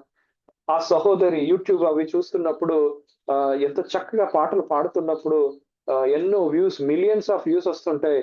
ప్రభా, నేను అసలు సరిగా పాడలేకపోతున్నానేంటి? కొంతమంది మ్యూజిక్ ఎంతో చక్కగా ఇన్స్ట్రుమెంట్స్ ప్లే చేయగలుగుతారు, నాకు ఒక ఇన్స్ట్రుమెంట్ కూడా రాదేంటి? ఇలా ఒక్కొక్కరము కూడా ఇతర మనుషులను చూసి కొంచెం అసూయ పడుతూ, ఇబ్బంది పడుతూ, దేవుడి దగ్గర ఏంటి ప్రభువా నా బ్రతుకు ఇలా అయిపోయింది అని నిట్టూర్పులు విడుస్తూ ఉంటావు. ఈరోజు ఈ వాక్యం వింటున్న ప్రియ దేవుని బిడ్డ, నువ్వు కృపావరం వెంట పరిగెట్టి నా జీవితంలో దేవుడు కృపావరమే ఇవ్వలేదా అని ఒక ఎండ్ లో ఎంతో నిరుత్సాహంతో ఉన్నావా? లేదా అదర్ ఎక్స్ట్రీమ్, ఇంకొక చివరిలోకి వస్తే, దేవుడు నాకు బోల్డ్ అని కృపావరాలు ఇచ్చాడు, నేను ప్రార్థన చేస్తే స్వస్థతలు వస్తాయి, నేను ప్రార్థన చేస్తే ఆ యొక్క పరిశుద్ధాత్మ అభిషేకం దిగిపోతుంది, నేను ప్రార్థన చేయగానే దయ్యాలు పారిపోతాయి, ప్రవచన వరం ఇలా ఫ్లో అయిపోతాయి, భాషలు ఇలా ఈ విధంగా మరీ ఎక్కువైపోయి నాలాంటి పరిశుద్ధాత్మతో నింపబడిన వ్యక్తే లేడు. ఆలోచన చేయండి, దేవుని వాక్యంలో క్లియర్ గా యేసు ప్రభు చెప్తాడు, దేవుడు మీకు ఇచ్చిన కృపావరం గాని, దేవుడు మీకు ఇచ్చిన పరిచర్య గాని, దేవుడు మీకు ఇచ్చిన కార్యాన్ని గాని మీరు చేసిన తర్వాత దేవుని దగ్గర మనం ఏం చెప్పాలంటే, ప్రభువా, నేను కేవలము నిష్ప్రయోజకుడైన దాసుడను, దాసురాలను, మేము చేయవలసిందే చేశాము, సమస్త మహిమ, ఘనత, ప్రభావాలు నీకే చెల్లునుగా అని మనం చెప్పాలంట. ఆలోచన చేయండి, ఈ 3 విషయాలు మీరు, నా యొక్క రిక్వెస్ట్ ఏంటంటే, ఒకసారి ఈ 3 అధ్యాయాలు మీరు జాగ్రత్తగా మళ్ళీ చదవండి. నేను ఇంపార్టెంట్ పాయింట్స్ టైంను బట్టి ఈరోజు ఒక 5-10 మినిట్స్ ఎక్స్ట్రా తీసుకుని మీ ముందు పెట్టి మీరు హోంవర్క్ చేసుకుని, ఎందుకంటే దేవుడు ఇది మీకు బయలుపరిచి మిమ్మల్ని ఏ వరుసలో పిలుచుకున్నాడు, మీకు ఏ టాలెంట్ ఇచ్చాడు, మిమ్మల్ని పరిచర్య చేసేవారిగా ఉంచాడా, కార్యములు చేసేవాడిగా ఉంచాడా, లేదా ఏదైనా కృపావరమునిచ్చి ఈ సంఘ పరిచర్యలో మిమ్మల్ని వాడుకుంటున్నాడా? చాలా సార్లు ఈ పరిచర్య చేసే ఆ యొక్క టాలెంట్ ని, ఈ కార్యాలు జరిగించే ఆ టాలెంట్ ని ఆర్గనైజేషన్ స్కిల్స్ అంటాం, వీటిని సంఘంలో పెద్దగా ఇంపార్టెన్స్ ఇవ్వం. కానీ ఇందాక నేను మీకు ఎగ్జాంపుల్ ఇచ్చాను, ఒక సేవకుడికి దేవుడు మీటింగ్ పెట్టమన్నప్పుడు ఆ సేవకుడు వెళ్ళి అన్ని పనులు చేయలేడు, ఆయన ప్రార్థన చేసి తనకిచ్చిన కృపావరాన్ని సరి చేసుకుంటూ దేవుడి దగ్గర ప్రిపేర్ అవ్వగలడు. తన మీటింగ్ పెట్టుకోవాలంటే పరిచర్య చేసేవాళ్ళు, కార్యాలు చేసేవాళ్ళు చాలా మందిని దేవుడు వాడుకుంటాడు. రేపు దేవుని ముందు నిలబడినప్పుడు ఒక విధంగా నేను అనుకుంటాను, చాలా మంది షాక్ గురవుతాం. ఎందుకంటే ఈ వ్యక్తి పరలోకం వచ్చాడా, ఈ వ్యక్తి ఇంత మంచిగా ఉన్నాడా అని మనం ఒక విధంగా షాక్ గురవుతాం. మనం ఎక్స్పెక్ట్ చేయని మనుషుల్ని అక్కడ కలుసుకుంటూ ఉంటాం అంట. సో ముందుకు వెళదాం. సో ఈ విధంగా దేవుడు సంఘ పరిచర్యను 3 విధానాలుగా చేసి పరిమాణము చొప్పున తో ఈ మాట అంటాడు. ఆ మాట కూడా ఇక్కడ నేను చెప్పి ఆ యొక్క ఆత్మ ఫలములోనికి వెళతాను. ఆహ్, పేతురు రాసిన మొదటి పత్రిక 4వ అధ్యాయం 10, 11 వచనాలు మనం చదువుకొని ఆత్మ ఫలంలోనికి వెళదాం. దేవుడు ఈ 3 విషయాలు మరీ చెప్తున్నాను, కృపావరము, పరిచర్య, కార్యము. ఈ 3 విషయాలు దేవుడే సంఘములో ప్రతి వ్యక్తికి ఇచ్చాడు. నీ రెస్పాన్సిబిలిటీ ఏంటంటే, దేవుడు నాకు కృపావరం ఇచ్చాడా? దేవుడు నాకు పరిచర్య చేసే భారాన్ని ఇచ్చాడా? లేదా దేవుడు నాకు ఒక కార్యాన్ని, ఒక పనిని చక్కగా చేయగలిగే నైపుణ్యతనిచ్చాడా? సామెతల గ్రంథంలో ఉంటది, తన పనిలో నిపుణత కలిగిన వాడిని చూచితివా, వాడు సామాన్య మానవుల దగ్గర కాదు, రాజుల ఎదుట నిలవబడతాడనే మాట ఉంటది. మనం ఈ ఆత్మీయ విధానంలో కేవలం కృపావరాలు ఉన్నవాళ్ళని పై లెవెల్లో పెట్టేసి ఈ కార్యాలు చేసేవాళ్ళని, పరిచర్య చేసేవారిని మర్చిపోతూ ఉంటాం. అందుకే పేతురు రాసిన మొదటి పత్రిక 4వ అధ్యాయం తీయండి, రాసుకోండి ప్రియులారా. ఇక్కడ ఏ విధంగా ఈ మూడింటిని దేవుడు వాడతాడు, నీ జీవితంలో ఏ ఒక విధానం ముందుకు నిన్ను నడిపిస్తున్నాడు దేవుడు అనేది ఇక్కడ క్లియర్ గా పేతురు ద్వారా రాయిస్తాడు. పేతురు రాసిన మొదటి పత్రిక 4వ అధ్యాయం 10, 11 వచనాలు నేను చదువుతున్నాను, జాగ్రత్తగా వినండి. దేవుని నానా విధమైన కృప విషయమై, ఇక్కడ కూడా అదే మాట వాడుతున్నాడు. ఇందాక మనం చదువుకున్నాం, నానా విధములైన కృపావరాలు, నానా విధములైన పరిచర్యలు, నానా విధములైన కార్యములు దేవుడు ఎలా వాడుతున్నాడంట. దేవుడు నానా విధమైన కృప విషయమై మంచి గృహ నిర్వాహకులమై ఉండి, ఒక్కొక్కడు కృపావరము పొందిన కొలది ఒకనికొకడు ఉపచారము చేయుడి. ఈ కృపావరం అనేది మనంత పరిశుద్ధులు లేరు అని మనుషుల ముందు గప్పాలు కొట్టడానికి దేవుడు ఇవ్వలేదు, కానీ ఉపచారము లేదా పరిచర్య లేదా సహాయము, పరిచర్య మంచి మాట వాడతాడు. ఉపచారము అంటే మీరు ఒక హోటల్కి వెళ్ళగానే మీరు చాలా హుందాగా వెళ్ళి ఒక మంచి 5 స్టార్ హోటల్లో కూర్చుంటారు. వెంటనే sir may I serve you అని చెప్పి మీకు ఒక సర్వర్ వస్తాడు, వెయిటర్ అని కూడా అంటాం మనం. ఆయన రాగానే ఏమయ్యా ఏంటి ఈరోజు మంచి స్పెషల్స్ ఏంటున్నాయి అని అడగగానే, సార్ ఈరోజు చికెన్ బిర్యానీ ఉంది, ఇలా ఆయన చెప్తూ ఉంటాడు. సో మనం ఒక అధికార విధానంలో వాళ్ళు అడుగుతుంటే ఆ వెయిటర్ అనే అతడు, సర్వర్ అనే అతను ఉపచారం చేసే వ్యక్తిగా ఉంటాడు. ఈరోజు భోజనానికి కూర్చున్న వాళ్ళు ఎవరో తెలుసా? సంఘం. ఆ సర్వర్ ఎవరో తెలుసా? నువ్వు నేను.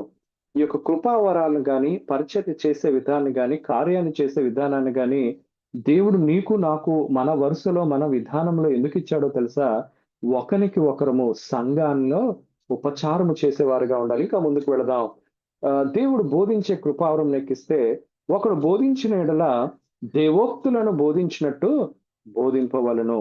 ఒకడు ఉపచారము చేసిన ఎడల దేవుడు అనుగ్రహించు సామర్థ్యమునుంది చేయవలను. ఇక్కడ క్లియర్ గా డిస్టింక్షన్. ఆ యొక్క బోధించటం అనేది బుద్ధి వాక్యము, జ్ఞాన వాక్యము అనే కృపావరంలో ఉంటది. ఆ ఏ కృపావరాలు ఉన్నాయి అనేది మరొకసారి మనం చూద్దాం. బట్ కృపావరాలు యాజ్ ఏ హోల్ గా ఈ రోజు మనం మాట్లాడుకుంటున్నాం. సో ఈ బోధించే కృపావరం అనేది ఉంటే చక్కగా బోధించాలి అని చెప్తూ, ఇక్కడ క్లియర్ గా ఉపచారము, దేవుడు ఒక పరిచర్య, నీకు ఒక ఆర్గనైజేషన్ స్కిల్స్ ఇచ్చాడా? ఈరోజు చూడండి, ఈ రోజు మనం ఈ యొక్క జూమ్ మీటింగ్ లో కూర్చున్నాం. మార్నింగ్ నుంచి ఆ యొక్క లింక్ నిన్నటి దినాన్నే బాబీ బ్రదర్ పంపించి, కాల్ చేసి, మెసేజ్ పెట్టి, బ్రదర్ మీరు ఎలాగైనా రేపు మీదేనండి, మీరే అని ఎప్పుడు ఫోన్ చేసినా ఆయన మాట అంటూ ఉంటారు. సరే అని మనందరం కూడా మార్నింగ్ ఈ జూమ్ కాల్లో జాయిన్ అయ్యాం. వెంటనే బాబీ బ్రదర్ కనపడరు. ఇప్పుడు మనకి జాన్ బ్రదర్ కనిపిస్తాడు. జాన్ బ్రదర్ వచ్చి ఇదిగోండి మీరు వాక్యం చదవండి అంటారు. కాసేపు అయిన తర్వాత ఇదిగో పాటలు పాడండి అంటాడు. కాసేపు ప్రార్థన చేయండి. ఇదిగో మనం ఈ నడిపించే విధానం జాన్ బ్రదర్కి ఇచ్చాడు. ఇది అయిపోయిన తర్వాత సిస్టర్ ఇందాకలా ఇంట్రడక్షన్ ఇచ్చారు. వెంటనే ఆవిడకి ఆ యొక్క పాయింట్ ఇవ్వగానే ఆవిడ నా గురించిన ఇంట్రడక్షన్, అలాగే సేవకులు ఎవరు వచ్చినా వాళ్ళ ఇంట్రడక్షన్ షేర్ చేస్తారు. ఇలా ఈ ముగ్గురు అయిపోయిన తర్వాత అప్పుడు స్పీకర్ ముందుకొచ్చి ఇలా నేను ఎలాగైతే మీతో మాట్లాడుతున్నానో ఆ యొక్క వాక్యాన్ని పంచుకుంటూ ఉంటాం. ఈ ఉపచారం మీరు గమనించండి, ఇక్కడ క్లియర్ గా ఈ రోజు మనం ఉంటున్న ఈ జూమ్ మీటింగ్ ద్వారానే దేవుడు ఏర్పాటు చేసుకున్న కృపావరం గాని, దేవుడు ఏర్పాటు చేసుకున్న పరిచర్య కానీ కార్యం కానీ మనం చక్కగా అర్థం చేసుకోవచ్చు. ఇప్పుడు జాన్ బ్రదర్, నేను ఎప్పుడు కూడా ఇది అయిపోయిన తర్వాత అనేక మందికి ఈ యొక్క రికార్డింగ్ షేర్ చేయాలని ఫస్ట్ బాబీ బ్రదర్ కి నేను జాయిన్ అయిన తొలి దినాలలో అడిగేవాడిని, బ్రదర్ ఇలా ఆల్రెడీ మీరు రికార్డింగ్ స్టార్ట్ చేశారు కదా, యూట్యూబ్ లో పెట్టిన ఆ లింక్ నాకు షేర్ చేయండి అనగానే, బ్రదర్ నేను దూరంగా ఉన్నానండి, లేదంటే కొంచెం బిజీగా ఉన్నాను, అది మీకు జాన్ బ్రదర్ షేర్ చేస్తాడు అనేవారు. తర్వాత నేను జాన్ బ్రదర్ని అడిగాను, జాన్ బ్రదర్ ఇలాగా లింక్ ఇవ్వండి అంటే, సరే అన్న అని వెంటనే షేర్ చేసేవాడు. కొన్నిసార్లు తను రెడీ చేసుకొని ఏదో ఒక టైంలో మన గ్రూప్ లో రెగ్యులర్ గా పోస్ట్ చేయడం మనం చూస్తాం. ఇక్కడ మీరు ఏం గమనిస్తున్నారు? ఆర్గనైజ్ చేసే స్కిల్స్ ని దేవుడు బాబీ బ్రదర్ కి ఇచ్చాడు. ఈ యొక్క టెక్నికల్ గా ఈ యొక్క లింక్ లో ఈ యొక్క అందరిని మ్యూట్ చేయడం, లేదంటే తర్వాత ఎలా నడిపించడం అనేది జాన్ బ్రదర్ కి ఇచ్చాడు. పాటలు పాడే తలాంతు మీలో కొంతమందికి దేవుడు ఇచ్చి చక్కగా పాడుతూ ఉంటారు. ఏదో మంచి పాటలు మనం పాడుకున్నాం శిలో ధ్యాన విధానంలో. అదే విధంగా వాక్యం చదవండి అని ఆయన లీడ్ చేస్తూ ఈ ప్రోగ్రామ్ అంతా.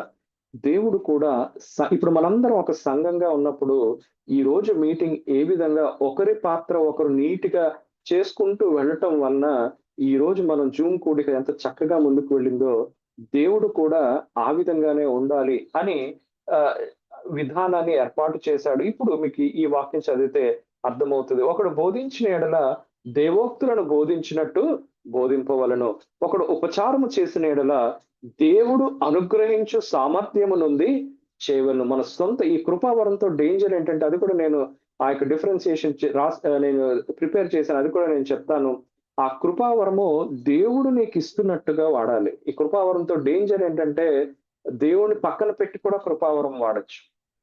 అపవాది కూడా ఈ కృపావరాన్ని కాపీ కొడతాడు, కానీ ఆత్మ ఫలాన్ని మాత్రం ఎవరు కూడా కాపీ కొట్టలేరు. ఎందుకో తెలుసా?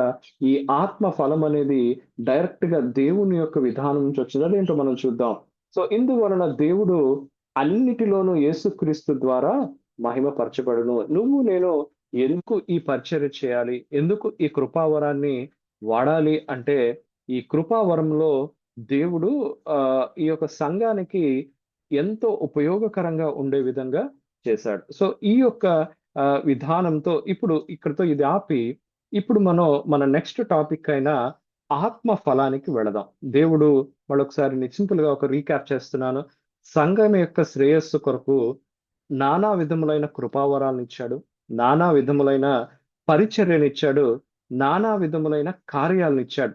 సో ఈ రోజు మీ రెస్పాన్సిబిలిటీ ఏంటంటే, దేవుడు నా జీవితంలో కృపావరం విధానంలో పనిచేస్తున్నాడా, లేదంటే కార్యాలు చేసే ఆర్గనైజేషన్ స్కిల్స్ నాకు ఇచ్చాడా, లేదంటే అనేకమైన ఒక కార్యక్రమాన్ని చేసే కార్య సాధకులుగా దేవుడు నేను పిలుచుకున్నాడా, నువ్వు దేవుని దగ్గర కనిపెట్టి మీరు తెలుసుకోవాల్సిన విషయం. ఇప్పుడు నెక్స్ట్ పాయింట్కి మనం మూవ్ అవుదాం. ఇప్పుడు వాక్యంలో గలతీయులకు రాసిన పత్రిక 5వ అధ్యాయము 22వ వచనాన్ని నేను చదివి ముందుకు వెళతాను. ఇది కూడా ఇక్కడ ఆత్మ ఫలము, ఒక ఏ విధంగా ఒక ఆరెంజ్ ఫ్రూట్ ఉంటుందో ఆత్మ ఫలాన్ని మనం దానికి లింక్ చేయొచ్చు. ఆ యొక్క ఆత్మ ఫలములో అనేకమైన తొనలు ఉంటాయి. ఆ తొనలన్నింటినీ మనం తిన్నప్పుడు ఆ యొక్క మాధుర్యాన్ని మనం ఆస్వాదిస్తూ ఉంటాం. సో దేవుడి యొక్క పరిశుద్ధాత్ముడు కూడా ఆత్మ ఫలాన్ని ఈ విధంగా పెట్టాడు. గలతీయులకు రాసిన పత్రిక 5వ అధ్యాయం 22వ వచనం మీరు చూస్తే, అయితే ఆత్మ ఫలం ఏమనగా, చాలా సార్లు గిఫ్ట్స్ ఆఫ్ హోలీ స్పిరిట్ అన్నట్టుగానే ఫ్రూట్స్ ఆఫ్ హోలీ స్పిరిట్ అంటాం, కానీ యాక్చువల్గా అది ఫ్రూట్, ఒక ఫలము మాత్రమే అనే మాట మనం గమనించాలి. ఆ ఫలములో చాలా తొనలు ఉన్నాయి. ఏంటో తెలుసా? మొదటిగా ప్రేమ, సంతోషము, సమాధానము, దీర్ఘశాంతము, దయాళుత్వము, మంచితనము, విశ్వాసము, సాత్వికము, ఆశా నిగ్రహము. ఇట్టి వాటికి విరోధమైన నియమము ఏదీ లేదు. ఇవి కలిగి పరిశుద్ధాత్మను మనం అనుసరించి జీవించువారమైతిమా, ఆత్మను అనుసరించి క్రమముగా నడుచుకుందుము. పరిశుద్ధాత్మలో నడవాలి, ఆయన మనతో మాట్లాడాలి, మన క్వశ్చన్స్ కి ఆయన ఆన్సర్ చేయాలి, మన విధానాలలో పరిశుద్ధాత్ముడు ఉండాలి అంటే ప్రతి ఒక్కరు, ఇందులో ఎక్సెప్షన్ ఎవరికి లేదని ఇందాక మనం చూసాం. కొంతమందికే కృపావరాలు దేవుడిస్తున్నాడు తన ఇష్ట ప్రకారము, తను ఇచ్చిన పరిచయ విధానాన్ని బట్టి. కొంతమందికి కార్యాలు చేసే ఎబిలిటీ ఇచ్చాడు, కొంతమందికి పనులు చేసే ఆ యొక్క పరిచర్య చేసే ఎబిలిటీని ఇచ్చాడు. కానీ ప్రతి ఒక్కరు సార్వత్రిక సంఘములో ఉన్న ప్రతి ఒక్కరూ కూడా పరిశుద్ధాత్మను పొందుకున్నప్పుడు నాలో ఆత్మ ఫలముగా దేవుని యొక్క విధానము ఉందా లేదా అనేది పరిశీలన చేసుకోవాలి ప్రియులారా. ఇందులో ఆత్మ ఫలములలో అనేకమైన అట్రిబ్యూట్స్ అంటాం, అనేకమైన ఉన్నాయి. అందులో ఈ యొక్క ప్రతి ఒక్క పాయింట్ ని మీరు గమనించండి. ఆది కాండం నుంచి ప్రకటన గ్రంథంలో మీరు చదివితే ఆల్మోస్ట్ అన్ని విషయాల్లో దేవుని యొక్క క్యారెక్టర్ ని మనం చూస్తాం. ప్రేమ అనే దాంట్లో దేవుడు ప్రేమయ్య ఉన్నాడు. మొదటి యోహాను పత్రిక 4వ అధ్యాయం 8వ వచనంలో ఆల్రెడీ మీతో నేను పంచుకున్నాను. దేవుడు ప్రేమామయుడు అని మనం వాడతాం. నెక్స్ట్ సంతోషము, దేవుడు సంతోషానికి కారకుడు అని మనం చాలాసార్లు చదువుతాం. సమాధానము, సమాధానకర్త అని యేసు ప్రభుకి పేరు. దీర్ఘశాంతము కలిగిన దేవుడు అని మనం ప్రార్థన చేస్తూ ఉంటాం. దయాళత్వము, దయ కలిగిన దేవుడు. ఇవన్నీ దేవుడికి పెట్టిన పేర్లు. మంచితనము అనేది మనం చూస్తే దేవుడు మంచివాడుగా ఉన్నాడు. విశ్వాసము, విశ్వాసమునకు కర్తయు దాన్ని కొనసాగించువాడు యేసు ప్రభు. సాత్వికం, ఇదిగో నేను, యేసు ప్రభు అంటాడు, నేను సాత్వికుడను, దీన మనస్సు గలవాడును, నా దగ్గర నేర్చుకోండి అని. ఈ యొక్క సాత్వికుడు, ఆశా నిగ్రహము, దేవుడు ఎంతగానో తన ప్రజల పట్ల ఆశా నిగ్రహము కలిగిన వాడుగా ఉన్నాడు. ఇవన్నీ కూడా పరిశుద్ధాత్మ దేవుడు అవుట్ ఆఫ్ ద బ్లూ ఏదో ఇచ్చింది కాదు. కానీ ఆత్మ ఫలము అంటే దేవుని యొక్క క్యారెక్టర్. ఎందుకు ఇది ఇంపార్టెంట్ అంటే, ఈ యొక్క క్యారెక్టర్ లేకుండా కూడా మనం ఈ యొక్క ఆత్మ కృపావరాలను కానీ, పరిచర్యలను కానీ, కార్యాలను కానీ చేసేయచ్చు. చాలా ఇంపార్టెంట్. ఇది కొంచెం కన్ఫ్యూజన్ గా ఉన్న జాగ్రత్తగా అర్థం చేసుకోండి. ఆత్మ ఫలము లేకుండా ఇప్పుడు మనం అనుకున్నటువంటి కృపావరాలు, పరిచర్యను, కార్యాన్ని చేసే విధానం ఉంటుంది. కానీ దేవుడి చిత్తం అది కాదు. అదే ఈ రోజు నేను మీతో పంచుకోవాలనుకుంటున్నాను. ఇవన్నీ కూడా మీరు ధ్యానం చేయండి. జస్ట్ లైక్ దట్ మీరు ఇది చదివితే వెంటనే అర్థం కాదు. కాబట్టి నా రిక్వెస్ట్ ఏంటంటే, మీ యొక్క స్టడీ, ఈ రోజు వాక్యాన్ని ఇస్తున్న రిఫరెన్సెస్ ని దగ్గర పెట్టుకొని, నేను ఒక 10 minutes ఎక్స్ట్రా తీసుకుంటాను. ఎందుకంటే ఆ యొక్క వాక్యాలు మీతో షేర్ చేసి ఇవన్నీ కాంప్రహెన్సివ్ గా ఈ వీక్ అంతా కూడా మీరు దయచేసి ధ్యానం చేయండి. దేవుడు తప్పకుండా మీతో మాట్లాడతాడు.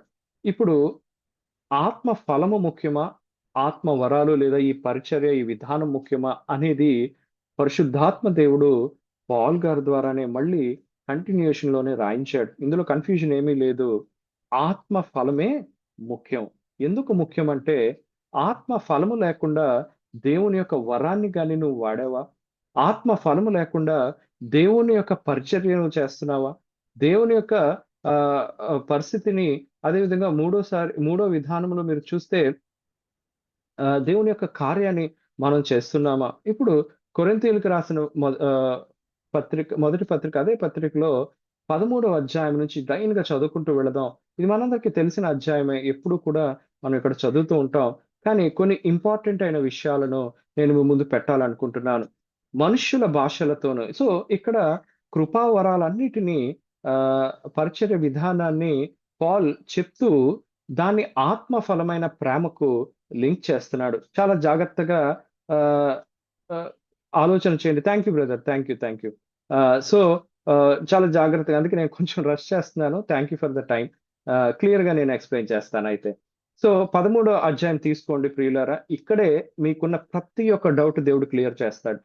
నాకు ఈ యొక్క కన్ఫ్యూజన్, కృపావరాలు ముఖ్యమా, పరిచర్య ముఖ్యమా, కార్యం ముఖ్యమా, ఆత్మఫలం ముఖ్యమా అనే దానికి ప్రతి ఒక్క పరిస్థితికి క్లియర్ కట్ ఆన్సర్ ఈ 13వ అధ్యాయంలోనే క్లియర్ గా అందరికీ దొరుకుతుంది. మనం ఏ పుస్తకాలు ఎక్కడికి వెళ్ళవసరం లేదు, దేవుడే రాయించాడు. సో జాగ్రత్తగా మనం టైం తీసుకొని ఈ యొక్క అధ్యాయాన్ని మనం ధ్యానం చేద్దాం. ఇది ఎంతగానో ఉపయోగపడుతుంది. నీ జీవితంలో పరిశుద్ధాత్మ దేవుడు నిన్ను ఎలా పిలుచుకున్నాడు, ఏ పని కొరకు ఈ రోజు సంఘంలో నీ పాత్ర ఉన్నదని తెలుసుకోవటానికి ఇది తోడ్పడుతుంది. అట్ ద సేమ్ టైం నీకిచ్చిన పరిచర్య నువ్వు ఎలా చేస్తున్నావు? ఫస్ట్ మనం తెలుసుకోవాలి, నాలో దేవుడు ఏ కృపావరం పెట్టాడు, నాలో దేవుడు ఏ పరిచర్య విధానం పెట్టాడు, ఏ కార్య విధానం పెట్టాడు అనేది తెలుసుకోవాలి. అది తెలుసుకున్న నువ్వు ఇంక ఎవరిని బట్టి ఇతరులను చూసి, అయ్యో ఆ సేవకుడు చక్కగా వాడబడుతున్నాడు, ఈ సహోదరి చక్కగా ప్రార్థన చేస్తుంది, ఈ సహోదరి చక్కగా పాట పాడుతుందని ఇంకా ఇతరులను బట్టి మనం టెన్షన్ పడకుండా, దేవా నాకు ఈ పని ఇచ్చావు, ఈ పనిని నీ ఆత్మ ఫలమును కలిగి సంఘ శ్రేయస్సు కొరకు నేను కష్టపడి పని చేయగలిగినట్లు సహాయం ఇవ్వు ప్రభువా అని మనం సిద్ధపాటు పడాలి.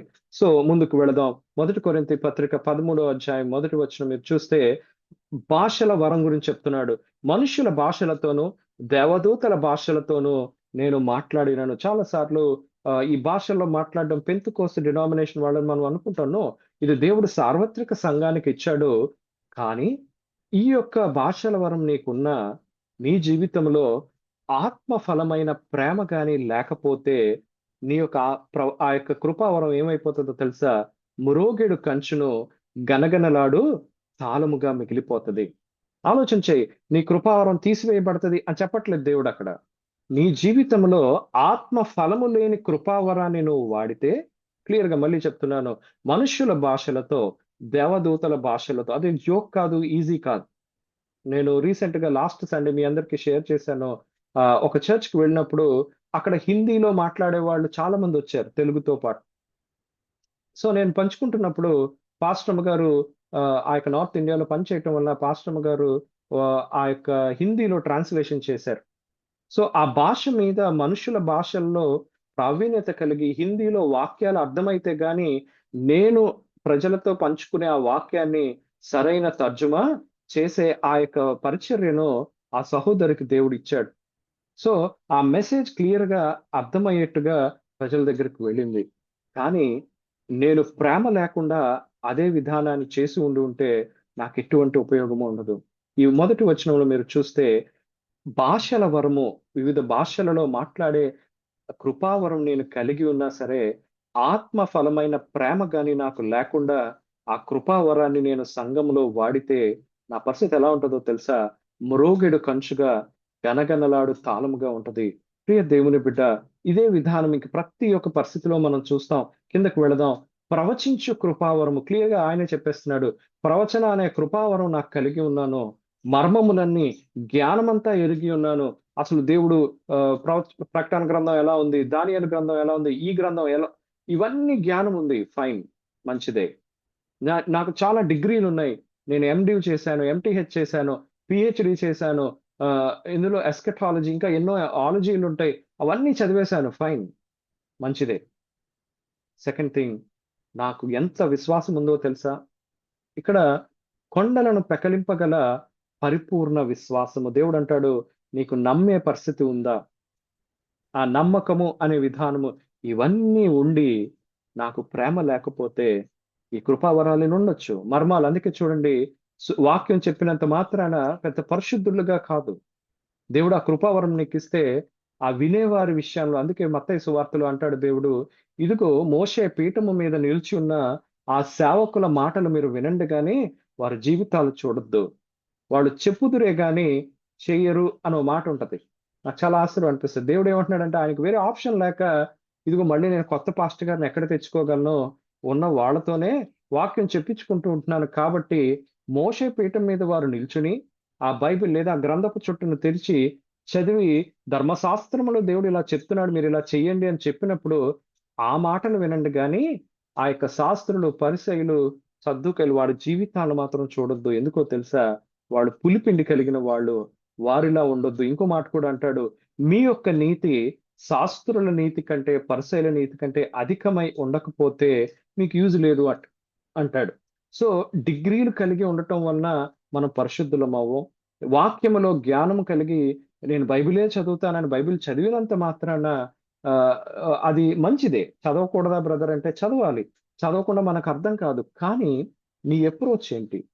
ఇక్కడైతే అంటున్నాడు ఆ యొక్క 2వ వచనంలో, ఇవన్నీ నాకున్నాయి కానీ ప్రేమ కలిగి, ఆత్మ ఫలమైన ప్రేమ కలిగి నేను దాన్ని చేయకపోతే నేను వ్యర్థుడను అంటాడు. అంటే ఒక్క మాటలో ఆ వాటన్నిటిని జీరో చేసేసాడు.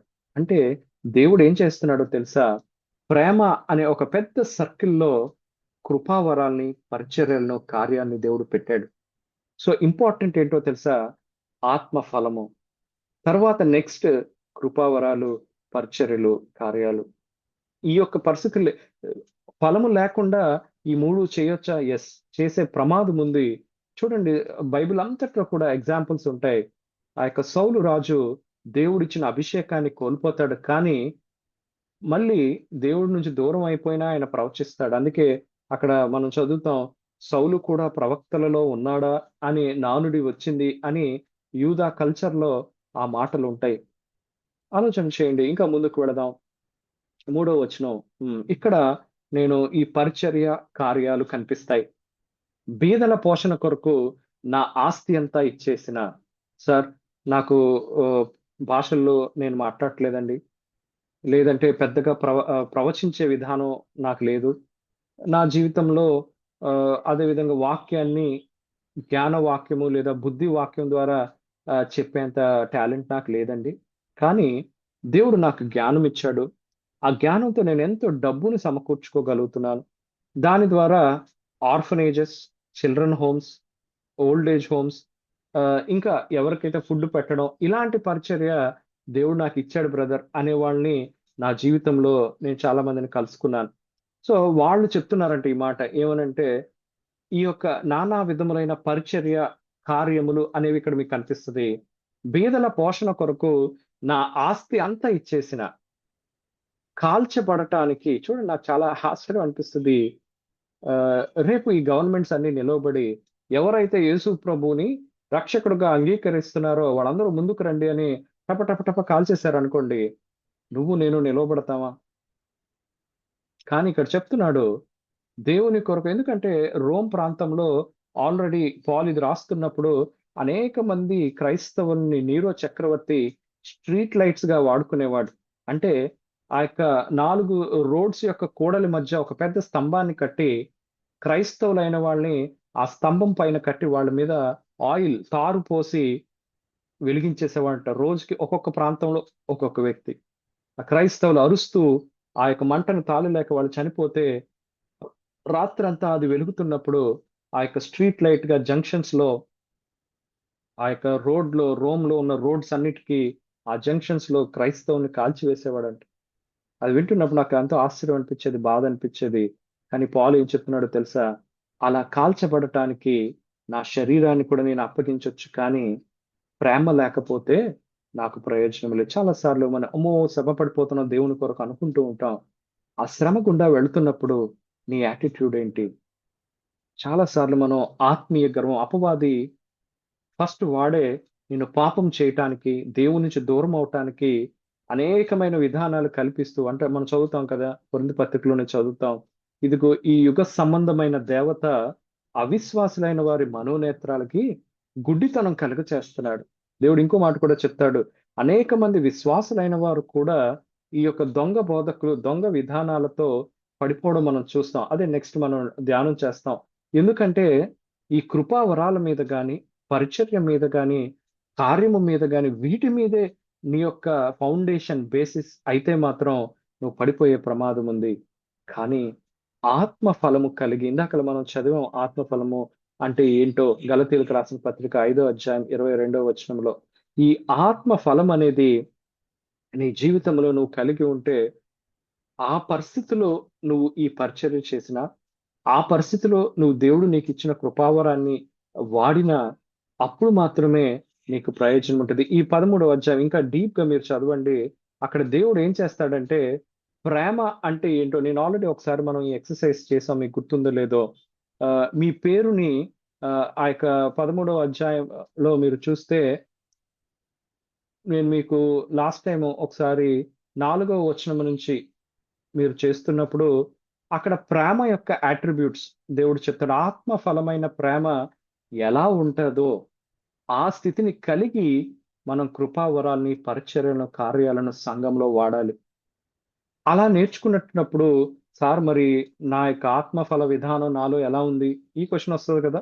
నేను ఎన్నో సంవత్సరాల నుంచి యేసు ప్రభువుని అంగీకరించాను, దేవుని పరిచర్యలో చేస్తున్నాను, దేవుడు ఇదిగో ఈ పరిచర్య నాకు ఇచ్చాడు, లేదా నన్ను ఇలా వాడుకుంటున్నాడు సంఘంలో. కానీ నా యొక్క ఆత్మ ఫలము నిజంగా నేను ఫలాలు ఫలిస్తున్నానా? దేవుడు అంటాడు కదా, వారి ఫలములను బట్టి మీరు వారిని తెలుసుకుంటారంటాడు ఆ వాక్యాల్లో. కాబట్టి జాగ్రత్తగా ఉండండి. మంచి చెట్టు మంచి ఫలాలనే ఇస్తుంది, కాని ఫలాలను ఫలించదు అనే మాట కూడా దేవుడు వాడతాడు. మీరు ఈరోజు నా యొక్క ఫలించే విధానం కరెక్ట్ గా ఉందా లేదా అనే దానికి ఎగ్జామినేషన్ ఏంటో తెలుసా? ఈ యొక్క కొరింథీయులకు రాసిన పత్రిక 13వ అధ్యాయం 4వ వచనం నుంచి కింద వరకు మీరు వస్తే 8వ వచనం 4 to 8 వర్సెస్ లో మీరు చూస్తే అక్కడ ప్రేమ యొక్క విధానం ఎలా ఉంటుందో, ఆత్మ ఫలమైన ప్రేమ యొక్క విధానం ఎలా ఉంటుందో దేవుడు రాయించాడు. ఎందుకు రాయించాడో తెలుసా?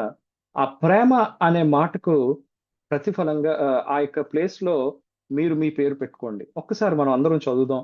దయచేసి మీ బైబిల్స్ తీయండి. ఈ యొక్క ఎక్సర్సైజ్ చాలా ఇంపార్టెంట్. ఎందుకో తెలుసా?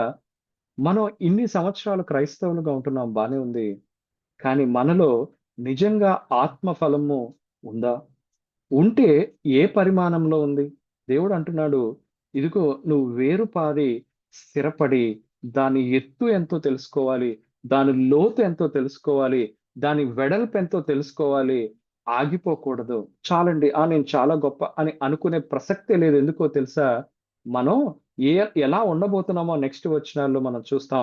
సో దయచేసి 4-8 వచనాలు ఇప్పుడు నేను చదువుతాను. మీరు కూడా దయచేసి మీ యొక్క బైబిల్స్ లో మీ మట్టుకు మీరు చదువుకోండి. చేసే దగ్గర ఆ ప్రేమ అనే మాటను తీసేసి మీ పేరు పెట్టుకోండి. నేను ఇప్పుడు చదువుతాను, సో దట్ మీకు అది ఎలా ఉంటుందో అర్థమయ్యేటట్టు చూస్తాను. సో ప్రేమ ప్లేస్ లో నా పేరు నేను పెట్టుకుంటున్నాను డేవిడ్ అని. డేవిడ్ దీర్ఘకాలం సహిస్తాడు. డేవిడ్ దయ చూపిస్తాడు. డేవిడ్ మత్సరపడడు. డేవిడ్ డంబముగా ప్రవర్తించడు.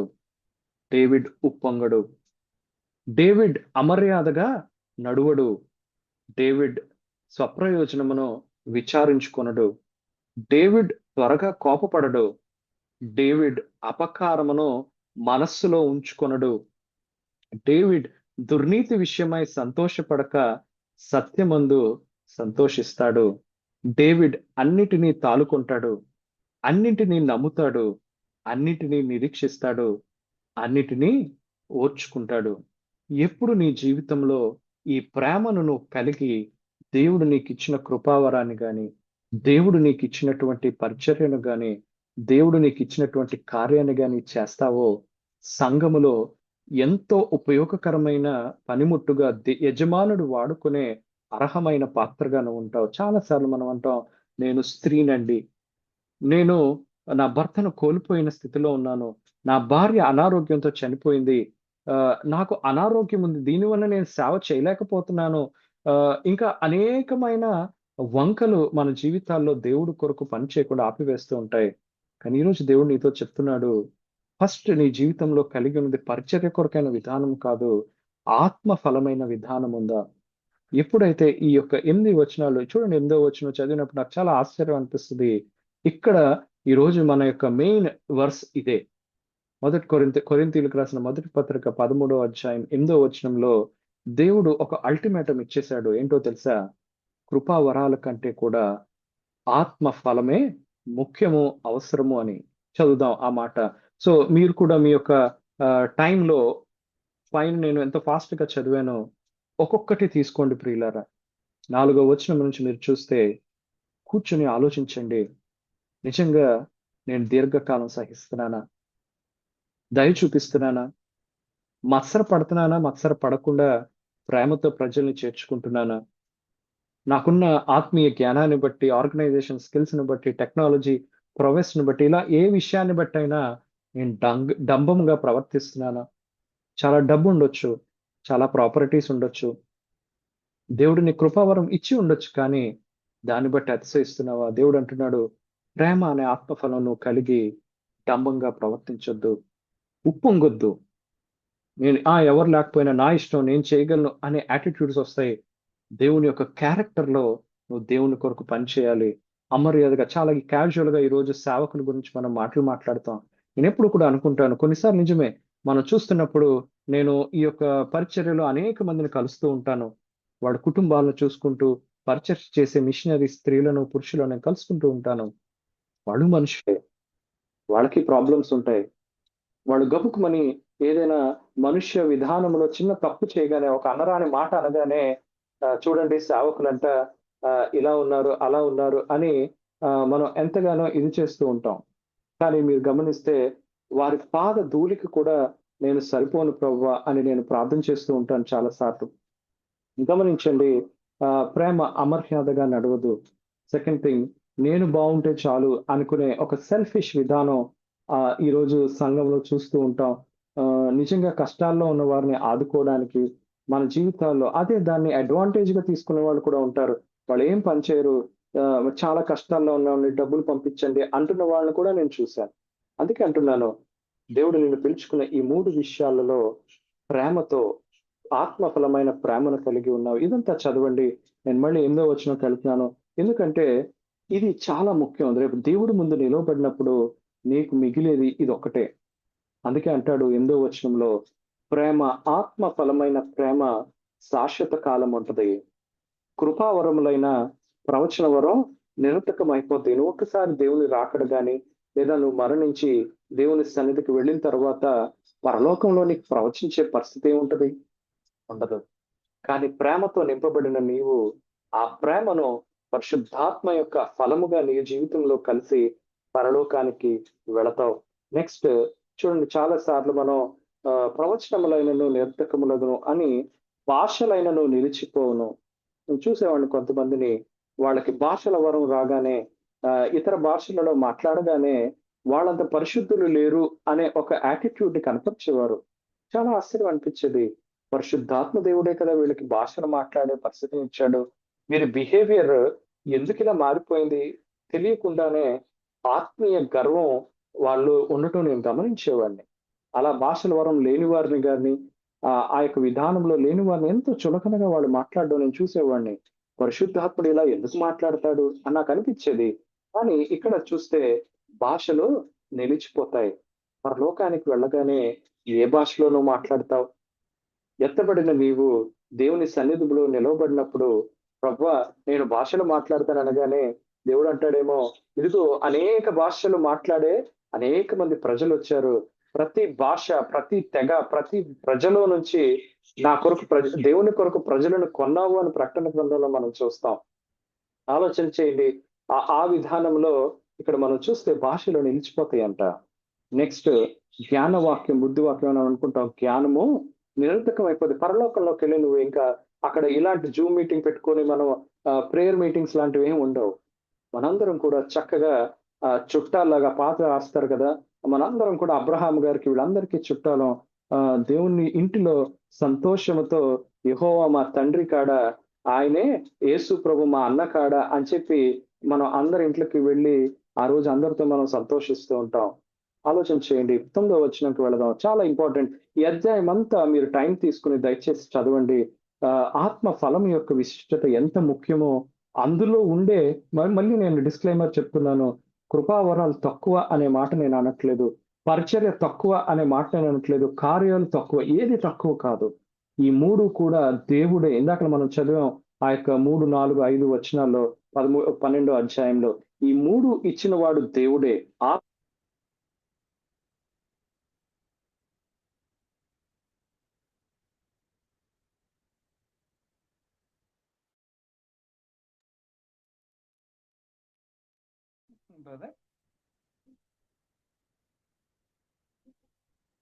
హలో,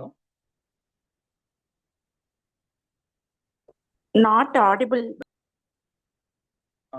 ఒక్క నిమిషం. హలో, ఇప్పుడు వినిపిస్తుందమ్మా? Yes brother. రైట్. వినిపిస్తుంది బ్రదర్. సో అలా మనం చూసుకున్నప్పుడు దేవుని యొక్క విధానంలో 9వ వచనం మీరు చదవండి.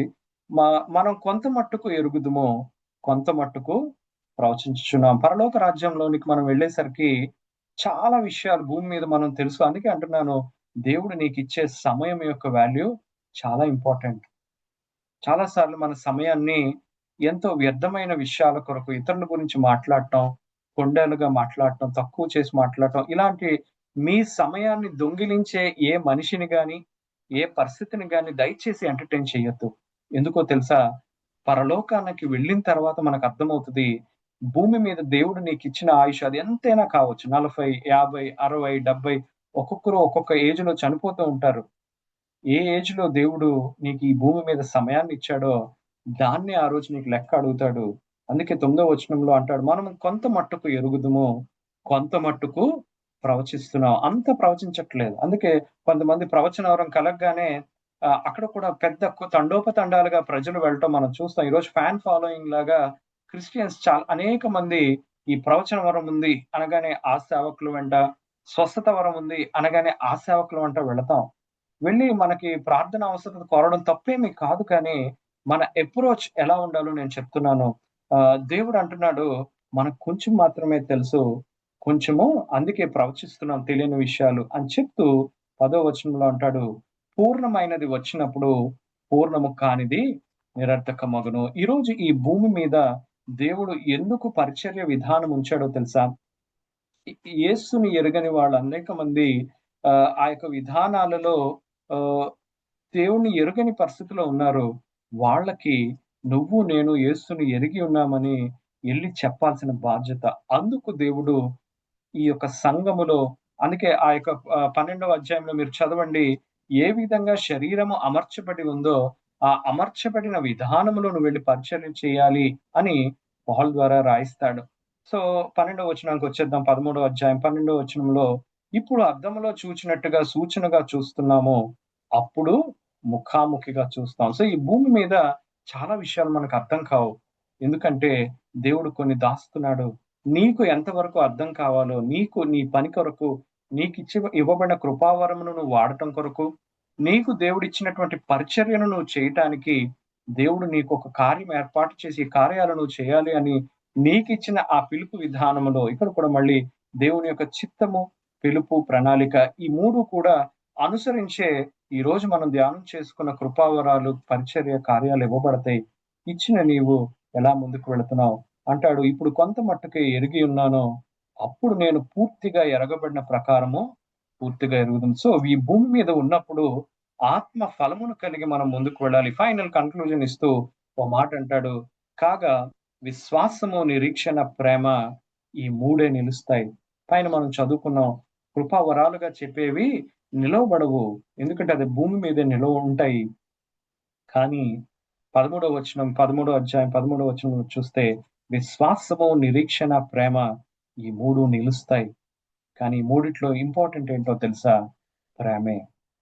చాలా నాకు ఇవన్నీ చదివినప్పుడు దేవుడు నా డౌట్స్ ఎన్నో క్లారిఫై చేశాడు.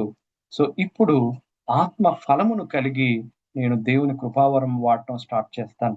ఆత్మ ఫలమును కలిగి దేవుని యొక్క పరిచర్య చేయడానికి ముందుకు వెళతాను. దేవుని కృపావరము కలిగి ఆయన కార్యాన్ని జరిగించడానికి నేను ముందుకు వెళుతూ ఉంటాను. కాబట్టి ఆ యొక్క పరిశుద్ధాత్మ దేవుణ్ణి దావీదు కూడా అందుకే, ప్రభువా నేను పాపం చేశాను, ఈ పాపము చేసిన విధానంలో నువ్వు ఏదైనా చేసుకో, కానీ నీ పరిశుద్ధాత్మను నా దగ్గర నుంచి తీసివేయొద్దు అనే మాట ఇది చేస్తాడు. సో ఇక్కడ నేను కొన్ని వాక్యాలు మీకు ఇవ్వాలని అనుకుంటున్నాను. ఎందుకంటే ఈ యొక్క విధానంలో ఈ యొక్క డిఫరెన్సెస్ నేను ఒక చిన్న లిస్ట్ తయారు చేసుకున్నాను. ఆ లిస్ట్ కూడా మీతో పంచుకుంటాను. ఈ యొక్క గిఫ్ట్స్ అనేవి కృపావరాలు గాని, పరిచర్యలు గాని, కార్యాలు గాని టెంపరరీ. ఇందాక మనం అనుకున్నట్టుగా ఈ భూమి మీద ఉన్నంత వరకే అవి ఉంటాయి. అవి దేవుడు ఎందుకు ఇచ్చాడంటే ఈ భూమి మీద సంఘాన్ని కట్టడానికి, దేవుని కొరకు నిలవబడటానికి అది ఇవ్వబడ్డాయి. ఇది చాలా ముఖ్యం, అవసరం, దేవుడే ఇచ్చాడు. కానీ అవి ఈ భూమి మీద విడిచిపెట్టి దేవుని ఆత్మ విధానంలో మనం ముందుకు వెళ్ళిపోవాలి. అదే ఆత్మ ఫలాన్ని కానీ మీరు చూస్తే అది నిత్యము నిలుస్తుంది. ఇప్పుడే మనం చదువుకున్నాం ఆ యొక్క 13వ అధ్యాయం 13వ వచనంలో మీరు చూస్తే ప్రేమ, ఆ మూడు, విశ్వాసము, నిరీక్షణ, ప్రేమ, ఈ మూడు కూడా ఆత్మ ఫలాల్లో ఆ ఫలాలు నిలుస్తాయంట. నిలిచిన ఆ ఫలాల్లో ముఖ్యమైనది ప్రేమ. ఎందుకంటే ఈ ఆత్మ ఫలం అనేది డైరెక్ట్ గా దేవుని యొక్క క్యారెక్టర్ లో నుంచి తీసుకొనబడినవి. రెండు, ఇంకొక ఇంపార్టెంట్ డిఫరెన్సియేషన్ ఏంటంటే ఈ కృపావరం గాని, ఇది కూడా చాలా ఇంపార్టెంట్, మీరు ధ్యానం చేయండి ఈ విషయాన్ని కూడా. ఈ కృపావరాలు గాని, ఈ పరిచర్య గాని, కార్యాలు గాని మీకు పర్సనల్ గా ఉపయోగకరంగా ఉండవు. మీరు వాటిని చేసినప్పుడు మీ ద్వారా సంఘములో ఉన్న ఇతరులకి అది ఉపయోగకరంగా ఉంటది. ఈ విషయాన్ని నేను మీకు చెప్తాను. పాల్ జీవితంలో మనం చూసినప్పుడు పాల్ యొక్క దేవుడు తనకి ఎన్నో కృపావరాలను ఇచ్చాడు. అందులో స్వస్థతలు చేసే కృపావరం కూడా మనకు తెలుసు. పాల్ నోటితో చెప్పగానే స్వస్థతలు జరిగేవి. అలాంటి పాల్ జీవితంలో తన చీముడు చీదినటువంటి రుమాళ్ళు గాని, తన చెమటతో ఉన్నటువంటి ఆ యొక్క గుడ్డ పీలికలు గాని ఎవరికైతే ఒంట్లో బాగాలేదో వాళ్ళ దగ్గరికి తీసుకుని వెళ్ళగానే వాళ్ళు బాగుపడేవారని మనం చదువుతాం. నీడ పడగానే పేతురు యొక్క నీడ పడగానే చాలా మంది స్వస్థత పొందుకున్నారని మనం చదువుతాం. చనిపోయిన వారిని లేవనెత్తారు. ఐతుకు అనే వ్యక్తిని పాల్ లేవనెత్తడం, తబిత అనే వ్యక్తిని పేతురు స్వస్థపరచడం మనం చూస్తాం.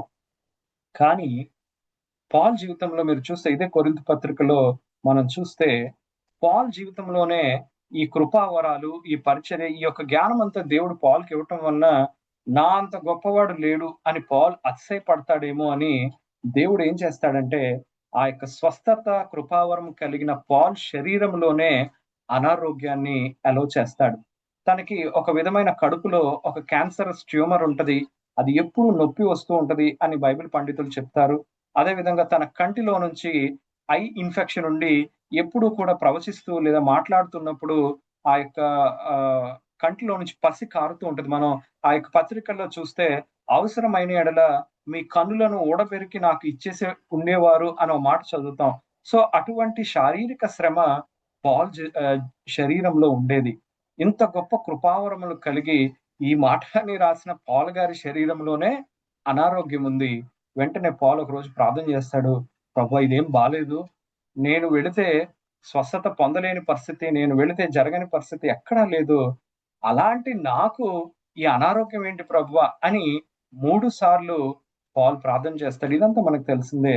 అప్పుడు యేసు మాట అంటాడు, పాల్ ఇది నీకు శరీరంలో సాతాను యొక్క దూతగా నేను ఎందుకు ఉంచానో తెలుసా? నా కృప నీకు చాలును. ఈరోజు పరిచర్యలో ఉన్న నీవు శ్రమలు ఎందుకు ప్రభువా, ఈ కష్టాలను అనుకుంటున్నావా? ఈ కృపావరం అయితే ఇచ్చావు గాని దీన్ని వాడుతుంటే ఈ ప్రయాస నాకేంటి అని అనుకుంటున్నావా? ప్రభువా చక్కగా పరిచర్య చేసి ఈ కార్యాలు చేసే టాలెంట్ ని, ఎబిలిటీని నాకు ఇచ్చావు. నా జీవితంలో ఈ కష్టాలు ఏంటి ప్రభువా అని ఒకవేళ నువ్వు ప్రార్థన చేస్తూ ఉంటే దేవుడు అంటున్నాడు, నా కృప నీకు చాలును, నీ బలహీనతల యందు నా శక్తి పరిపూర్ణమవుతుంది. ఎందుకు దేవుడు ఆ స్థితిని పెట్టాడో గమనించండి. దేవుడు నీ జీవితంలో కృపావరాలు వాడమనే పాల్కి ఇచ్చాడు. స్వస్థత అనే కృపావరాన్ని పాలు విరివిగా వాడాడు. కానీ తన శరీరానికే స్వస్థత లేకుండా తను బ్రతుకుతూ వచ్చాడు. ఎందుకో తెలుసా? పాల్, నువ్వు నా యొక్క కృప మీద ఆధారపడాలి, ఆ యొక్క సామర్థ్యము మీద, నా సామర్థ్యం మీద ఆధారపడాలి. అందుకే పాల్ అంటాడు, ఇదిగో ఎక్కడికి వెళ్ళినా మమ్మల్ని చితక్కొడుతున్నారండి, ఎక్కడికెళ్ళా నిరువర నివాసము లేని వారంగా ఉన్నాం, పిడిగుద్దులు తినుచున్నాము, కానీ దుర్గములను పడద్రోయ జాలగలిగిన శక్తి కలిగిన వారము అనే మాట అంటే నాకు చాలా ఇష్టం. పాల్ ఎక్కడికి వెళ్ళినా అందరూ చితక్కొట్టేస్తున్నారు, వీపు మీద కొరడాలతో కొడుతున్నారు, రాళ్లతో కొడుతున్నారు. ఆ దెబ్బల్ని దేవుడు ఆపట్లేదు. కానీ అక్కడ పనిచేస్తున్న అంధకార శక్తి విధానాన్ని పాలు ద్వారా దేవుడు తోసివేసి యేసుక్రీస్తు సామ్రాజ్యం స్థాపించబడటానికి దేవుడు కార్యాన్ని చేశాడు. ఈ విషయాన్ని అందుకే ఈ భూమి మీద ఈ కృపావరాలు, పరిచర్యలు, కార్యాలు ఇతరులకి పాల్ ద్వారా జరిగించాడు, కానీ తనకి అది ఉపయోగకరంగా లేదు. కానీ ఈ యొక్క ఆత్మ ఫలంలోనికి వచ్చేసరికి నీవు ఎందుకండి ఆత్మ ఫలము, ఈ వరాలు ఏంటిదంతా అంటే, ఈ ఆత్మ ఫలం ఎందుకు ఇచ్చాడో తెలుసా? దేవుడు స్లోగా నువ్వు యేసు ప్రభువులాగా మారుతూ ఉంటావు.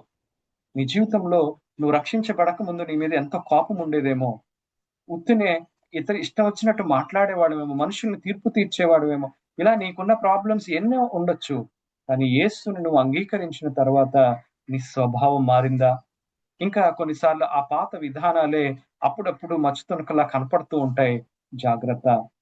క్రీస్తులో ఆత్మ ఫలములో మనం ముందుకు వెళుతున్నప్పుడు అంటాడు పాల్, ప్రాచీన పురుషుణ్ణి నేను ఆ యొక్క విధానంతో సిలువ వేశాను, ఆయన చచ్చిపోయాడు. పాత డేవిడ్ అనిల్ కుమార్ చచ్చిపోకపోతే నూతన సృష్టిగా చేయబడి దేవుని కొరకు నిలవబడే సాక్షిగా నేను ఉండలేను.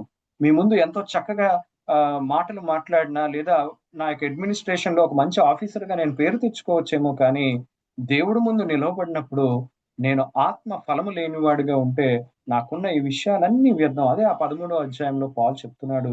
కాబట్టి ప్రియ దేవుని బిడ్డలారా, తిమోతికి కూడా పాల్ చెప్తూ అంటాడు, ఇదిగో తిమోతి, ప్రవచన మూలముగా హస్త నిక్షేపణము చేసి నీకు ఒక అనాయింటింగ్ ద్వారా నీకు అనుగ్రహింపబడిన నీలో ఉన్న వరమును అలక్ష్యము చేయొద్దు అంటాడు. యేసు ప్రభు కూడా చాలా సార్లు చెప్తాడు, ఇదిగో లాస్ట్ దినాలలో ఈ కృపావరాల మీద డిపెండ్ అయి దేవుణ్ణి విడిచిపెట్టిన వారు కూడా ఉన్నారు. నేను ఆల్రెడీ మీతో షేర్ చేసుకున్నాను. ప్రభువా ప్రభువా నన్ను పిలుచు ప్రతి వాడు పరలోక రాజ్యంలో చేరు. వాళ్ళందరూ వచ్చి అడుగుతున్నారంట, ప్రభువా నాలో ఈ కృపావరం ఉంది, నీ నామమున నేను ప్రవచింపలేదా, నీ నామమున నేను అద్భుతములు చేయలేదా, నీ నామమున దయ్యములను వెళ్ళగొట్టలేదా, ఇదిగో ఇవన్నీ నేను చేస్తున్నాను కదా ఈ యొక్క సంఘములో అని అన్నప్పుడు దేవుడు అంటాడు, అక్రమము చేయువారులారా నా ఎద్దు నుండి పొండి. ఆలోచించండి, అవన్నీ కృపావరాలే. వాళ్ళ లిస్ట్ అంతా దేవుడి దగ్గరకు వచ్చి వాళ్ళు కూడా అదే అనుకున్నారు, ఈ కృపావరం నాకు ఇవ్వబడింది, ఈ కృపావరంతో నేను భూమి మీద పరిచయం చేశాను అనుకున్నారు. కానీ ఆత్మ ఫలము లేకపోవడం వల్ల దేవుని చిత్తమా కాదా అని వారు పరిశీలన చేసుకోకుండా ఆ వరాన్ని అలా వాడుకుంటూ వెళ్ళిపోయారంతే. దేవుడు అంటున్నాడు, అక్రమము చేయువారులారా నా ఎదురు నుండి ఇప్పుడు మీరు ఎవరు అసలు అంటాడు. నాకు చాలా ఆశ్చర్యం అనిపిస్తుంది. అక్కడే దేవుడు డిఫరెన్సియేషన్ చూపిస్తాడు. నీ జీవితంలో ఆత్మ ఫలము కలిగి కృపావరాల్ని వాడాలి. ఆత్మ ఫలము అంటే ప్రేమను కలిగి నీ జీవితంలో నీకు ఇచ్చిన పరిచర్యను చేయాలి. దీర్ఘశాంతము, దయాళుత్వము, మంచితనము, విశ్వాసము, ఇట్టి వాటికి విరోధమైన ఆ మాట నాకు చాలా నచ్చుతుంది. ఆ 23వ వచనం గలతీయులకు రాసిన పత్రిక 5వ అధ్యాయంలో దేవుడు ఎటువంటి రూలు పెట్టలేదంట. ఇట్టి వాటికి విరోధమైన నియమం ఏదీ లేదు, అది నువ్వు కలిగి ఉన్నంత వరకు అది నీకు ఆశీర్వాదకరంగా ఉంటది. నా మాటలు నేను ముగిస్తున్నాను ప్రియ దేవుని బిడ్డలారా. లాస్ట్ గా నేను చెప్పాలనుకున్నది ఏంటంటే, ఈ యొక్క ఆత్మ వరములను లేదా పరిచర్యను కార్యాన్ని దేవుని ఆత్మ ఎలాగైతే చేస్తున్నాడో మనం చూసాం. ఆత్మ ఒక్కడే, అది చేసే దేవుడు ఒక్కడే, ప్రభు ఒక్కడే అని మనం చదివాం. అపవాది ఏర్పరచబడిన వారిని సైతము మోసపరచడానికి వాడు కూడా ఈ అద్భుతాలను ఆఖరి దినాల్లో చేస్తున్నాడు. అనేక మంది బాబాలను మనం చూస్తూ ఉంటాం. వాళ్ళ ద్వారా కూడా ఆ అపవాది వాళ్ళకి శక్తినిచ్చిన కొలది ఆ యొక్క అద్భుతాలు చేయడం. అనేక మంది ఇండియాలోనే మనం చూస్తాం బాబాలని పేరు కలిగిన వాళ్ళు. చాలా సార్లు సాధు సుందర్ సింగ్ గారి విషయంలో నేను ఒక సాక్ష్యాన్ని చదివాను. ఆయన దేవుని కొరకు నిలవబడుతున్న దినాలలో అపవాది వాడి దగ్గరకు ఆయన సేవకుని దగ్గరకు వచ్చి, ఇదిగో ఈ భారతదేశంలో నువ్వు యేసు ప్రభు అనుకుని తిరుగుతున్నావు, నీకు ఏ సేవకులు లేదా ఏ క్రైస్తవులు వచ్చి నీకు రెస్పాండ్ అవుతున్నారు? ఇదిగో ఈ భారతదేశంలో అనేక మంది హైందవ ప్రజలు ఉన్నారు, అనేక మంది ముస్లిం ప్రజలు ఉన్నారు, నువ్వు నా ప్రవక్తగా ఉండు, నేను వాళ్ళందరూ నీ పాదాల దగ్గర పడి నీకు బోల్డంత డబ్బు పరిస్థితి ఇచ్చేగా చేస్తాను అని ఒకసారి ఎంతో టెంప్టింగ్ గా సాధు సుందర్ సింగ్ గారిని భారతదేశంలో అపవాది టెంప్ట్ చేస్తాడు. వెంటనే ఆయన అపవాదిని గద్దించి దేవుని కొరకు నిలవబడతాడు. దినకరన్ గారి జీవితంలో కూడా నేను ఇదే సాక్ష్యాన్ని విన్నాను.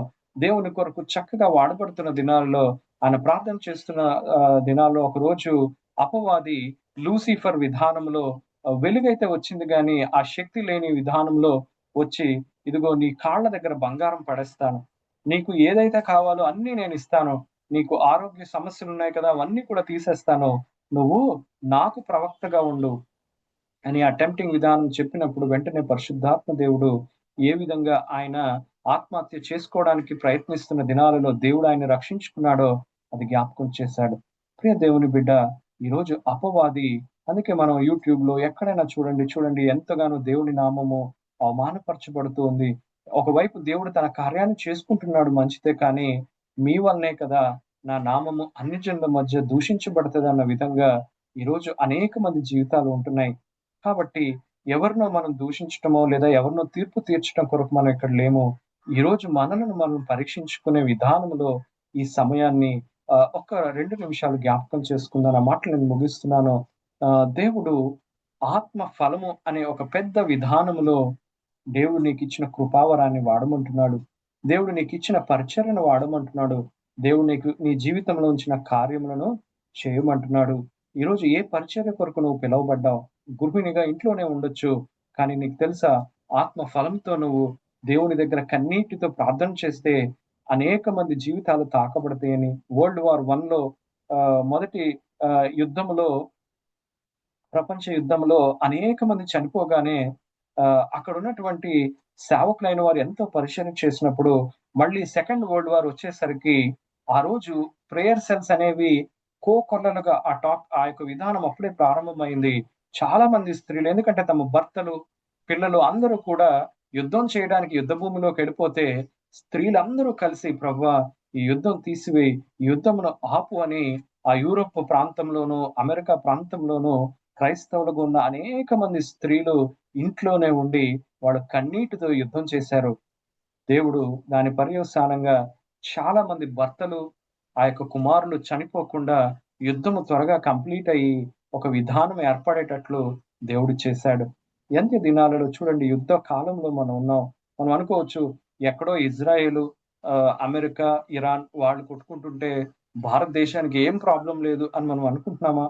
ఎంత ప్రాబ్లం ఉంది. నిన్నే మన ప్రైమ్ మినిస్టర్ గారు అందరితోనూ మీటింగ్ పెట్టారు. చూసారా? అదే చెప్తున్నాను. ఈ లాస్ట్ దినాలలో నేను హ్యాపీగా ఉన్నాను అనుకునే పరిస్థితి ఉండదు. ఎందుకంటే దానియేలు గ్రంథంలో రాసిన యొక్క దినాలలో, ప్రకటన గ్రంథపు దినాలలో మనం ఉన్నాం. ఎక్కడ ఏమి జరిగినా ప్రపంచం అంతటికి అది వ్యాప్తి చెందే గ్లోబలైజ్డ్ వరల్డ్ లో మనం ఉన్నాం. ఎందుకో తెలుసా?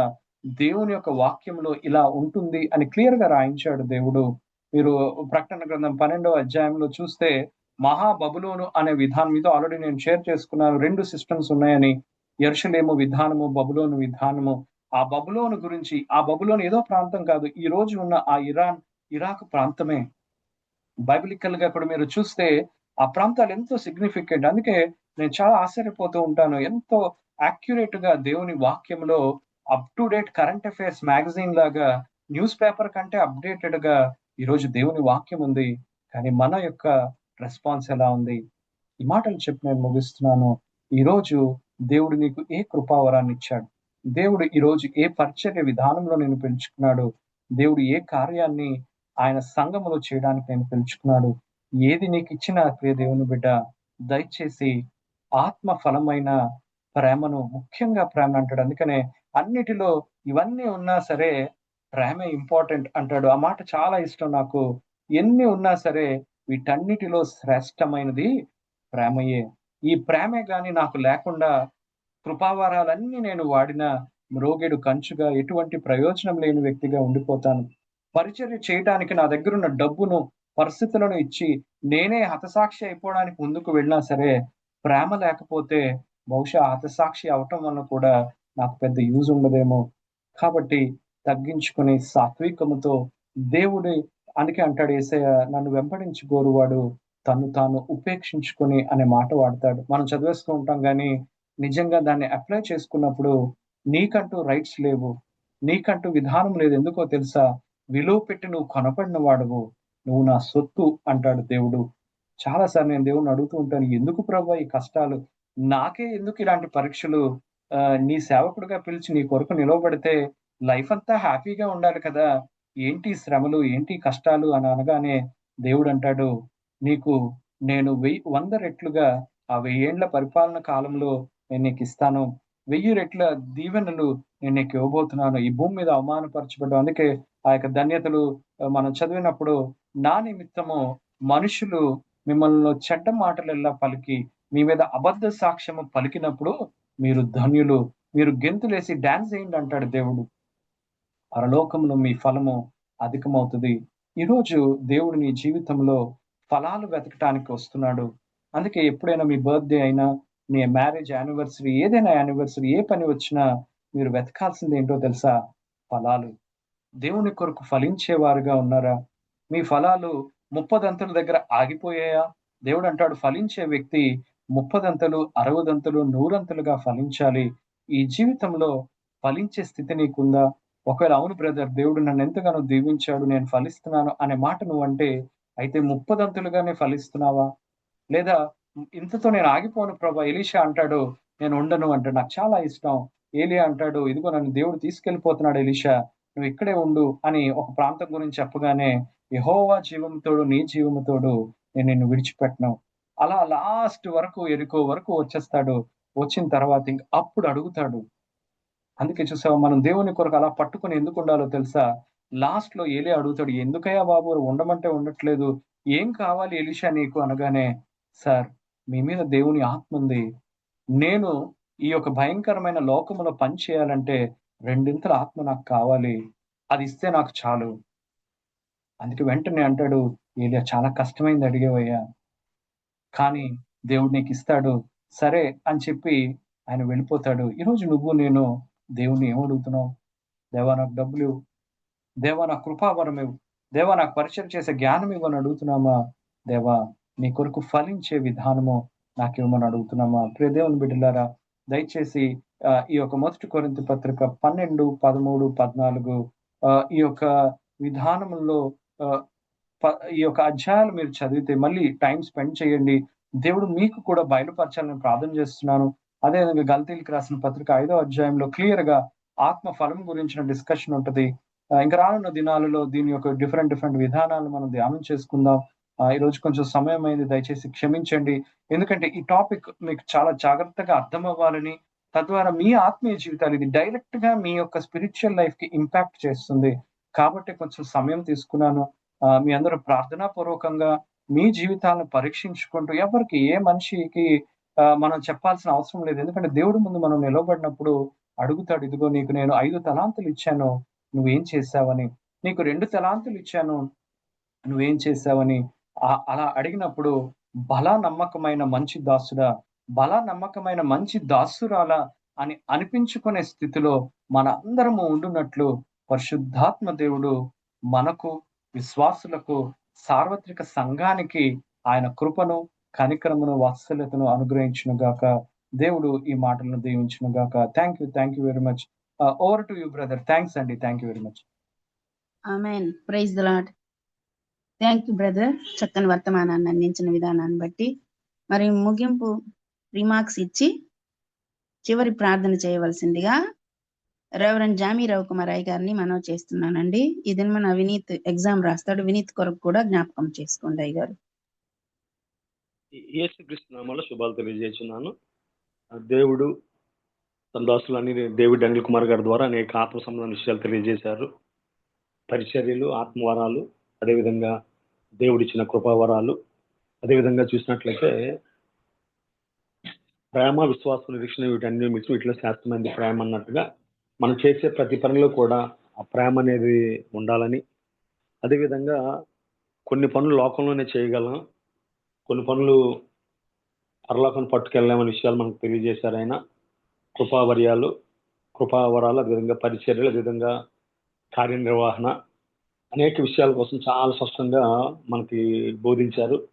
ఆ ప్రేమ లేని వారుగా ఉన్నట్లయితే, ఎందుకంటే ఒక రోమా సామ్రాజ్యంలో వారి శరీరం దీపాలుగా కాల్చేవారట.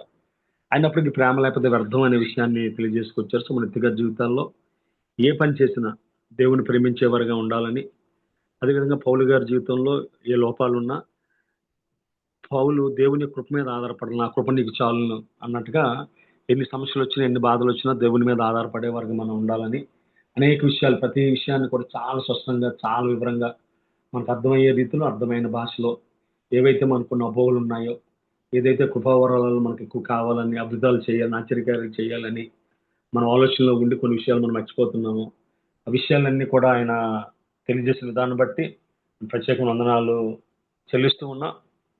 అదేవిధంగా ఇంకోసారి కానీ మనం ఈ మెసేజ్ ఇంకా స్పష్టంగా విన్నట్లయితే ఇంకా అనేక విషయాలు తెలుస్తాయి. అంతేకాకుండా ఆయన వ్యక్తిగత జీవితంలో చెప్పినట్టుగా తల్లి గర్భంలో నపుంసకంగా పుట్టిన వారు కలరు, మనుషుల చేత నపుంసకం చేయబడే వారు కలరు, అదేవిధంగా దేవుని రాజ్యం తమ తాము నపుంసకంగా చేసుకున్నారు కలరు అనే విషయాన్ని అని చెప్పే విధానాన్ని, అదేవిధంగా దేవుడు ఆయనతో మాట్లాడిన విధానం బాగా ఆకట్టుకుంది.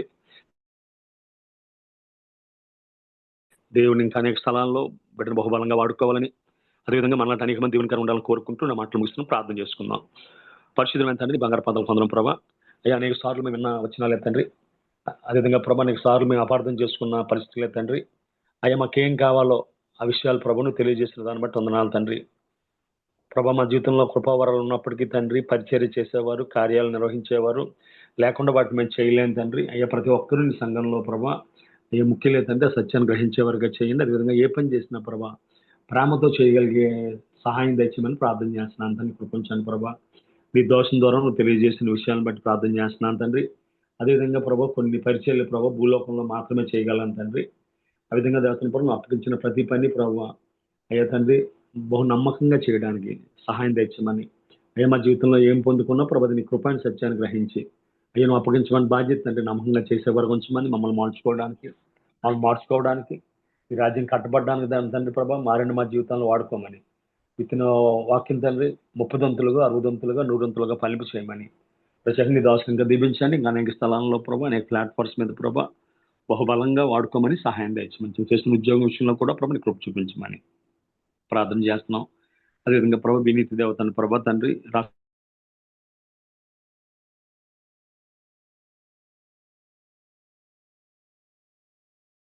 స్వామి గారు ప్రభా 10th క్లాస్ అయ్యా రిజల్ట్స్ కోసం కనిపెడుతూ ఉన్నారు తండ్రి. సహాయం తెచ్చిన ప్రార్థన చేస్తున్నాను ప్రభా. అదేవిధంగా సోని గారి కోసం ప్రార్థన చేస్తున్నాను తండ్రి. ఆయనకు డెలివరీ విషయం దానికి సంబంధించిన విషయాల కోసం కూడా ప్రభు ప్రార్థన చేస్తున్నాం. సహాయం తెచ్చాను తండ్రి. మీరు కోసం ప్రార్థన చేస్తున్నాం ప్రభా. డాక్టర్ విజయ్ కుమార్ గారిని జ్ఞాపకం చేసుకోండి ప్రభా. అదేవిధంగా తండ్రి అదేవిధంగా ప్రభా రామనాథ్ గారిని జ్ఞాపకం చేసుకోండి. అటనయ్య గారిని జ్ఞాపకం చేసుకోండి. అదేవిధంగా దత్తన్ రాబర్ట్ జేమ్స్ అయ్య గారిని జ్ఞాపకం చేసుకోండి ప్రభా. ఆశీర్వాద్ గారిని జ్ఞాపకం చేసుకోండి తండ్రి. అదేవిధంగా ఒకటి సంబంధమైన దత్తన్ ప్రభా ఇబ్బందులు పడిన విజయ్ కుమార్ గారు ప్రతి ముఖ్యమైన ప్రార్థన చేస్తున్నాను తండ్రి.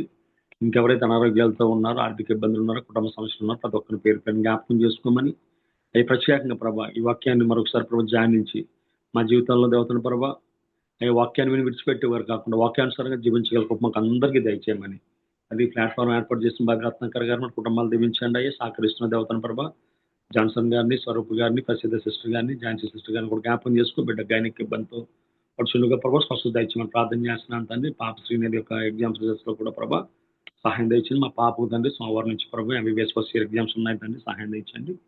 ఇదే నా ప్రభు నేను కూడా ఎగ్జామ్కి వెళ్తున్నాను ప్రభు. సహాయం దయచండి తండ్రి. అయ్యా తండ్రి ఈరోజు మీరు చేయవలసిన ప్రతి పనిలో ప్రభు నీ సుటైన మార్గాన్ని చూపించి మీరే సకల మహిమకంతా ప్రభావం పొందుకోమని సహాయం చేయమని నిజంగా వాక్యం చెప్పిన దోషం జ్ఞాపకం చేసుకోమని ఈ చిన్న ప్రార్థన మా ప్రభును ప్రియకుమారుడైన యేసుక్రీస్తు దివ్య నామాన్ని అడిగేట్టుకుంటున్నాం పరమ తండ్రి. ఆమేన్. పరలోకమందున మా తండ్రి నీ నామం పరిశుద్ధపరచబడును గాక, నీ రాజ్యం వచ్చును గాక, నీ చిత్తం పరలోకమందెలాగో భూమి యందు నెరవేరును గాక. మాకు కావాల్సిన అనుదిన ఆహారం అపరాధము చేయవారిని క్షమించిన ప్రకారం అపరాధులను మీరు క్షమించండి. శోధన తేక దుఃఖం నుంచి తప్పించండి. రాజ్యము, శక్తి, బలము, మహిమ తండ్రి. తండ్రి దేవుని ప్రేమ, కుమారుడైన యేసుక్రీస్తు కృప, పరిశుద్ధాత్మ అన్యోన్య సహవాసం వాక్యం చెప్పిన దాసులకు అదేవిధంగా చికెన్ బాక్స్ లో బాధపడుతున్న లలిత సిస్టర్ కుటుంబానికి అదేవిధంగా వారికి ఎగ్జామ్ రాస్తున్న బిడ్డలకు ఆయన సదాకాలము తోడే నడిపించును కాక. Praise the Lord. అయ్య గారు ముగింపు ప్రార్థన మరియు ఆశీర్వదించిన రెవరెండ్ జామీరావు కుమార్ అయ్య గారికి, వాక్య పరిచర్య చేసిన బ్రదర్ డేవిడ్ అనిల్ కుమార్ గారికి, అలాగే కూడి వచ్చిన దేవుని బిడ్డలందరికీ కూడా విపిఎఫ్ ఫ్యామిలీ తరఫున కృతజ్ఞతలండి. ప్రభు చిత్తమైతే రేపటి దినాన తిరిగి కలుసుకుందాం. అంతవరకు సెలవు తీసుకుందాం. Praise the Lord to all.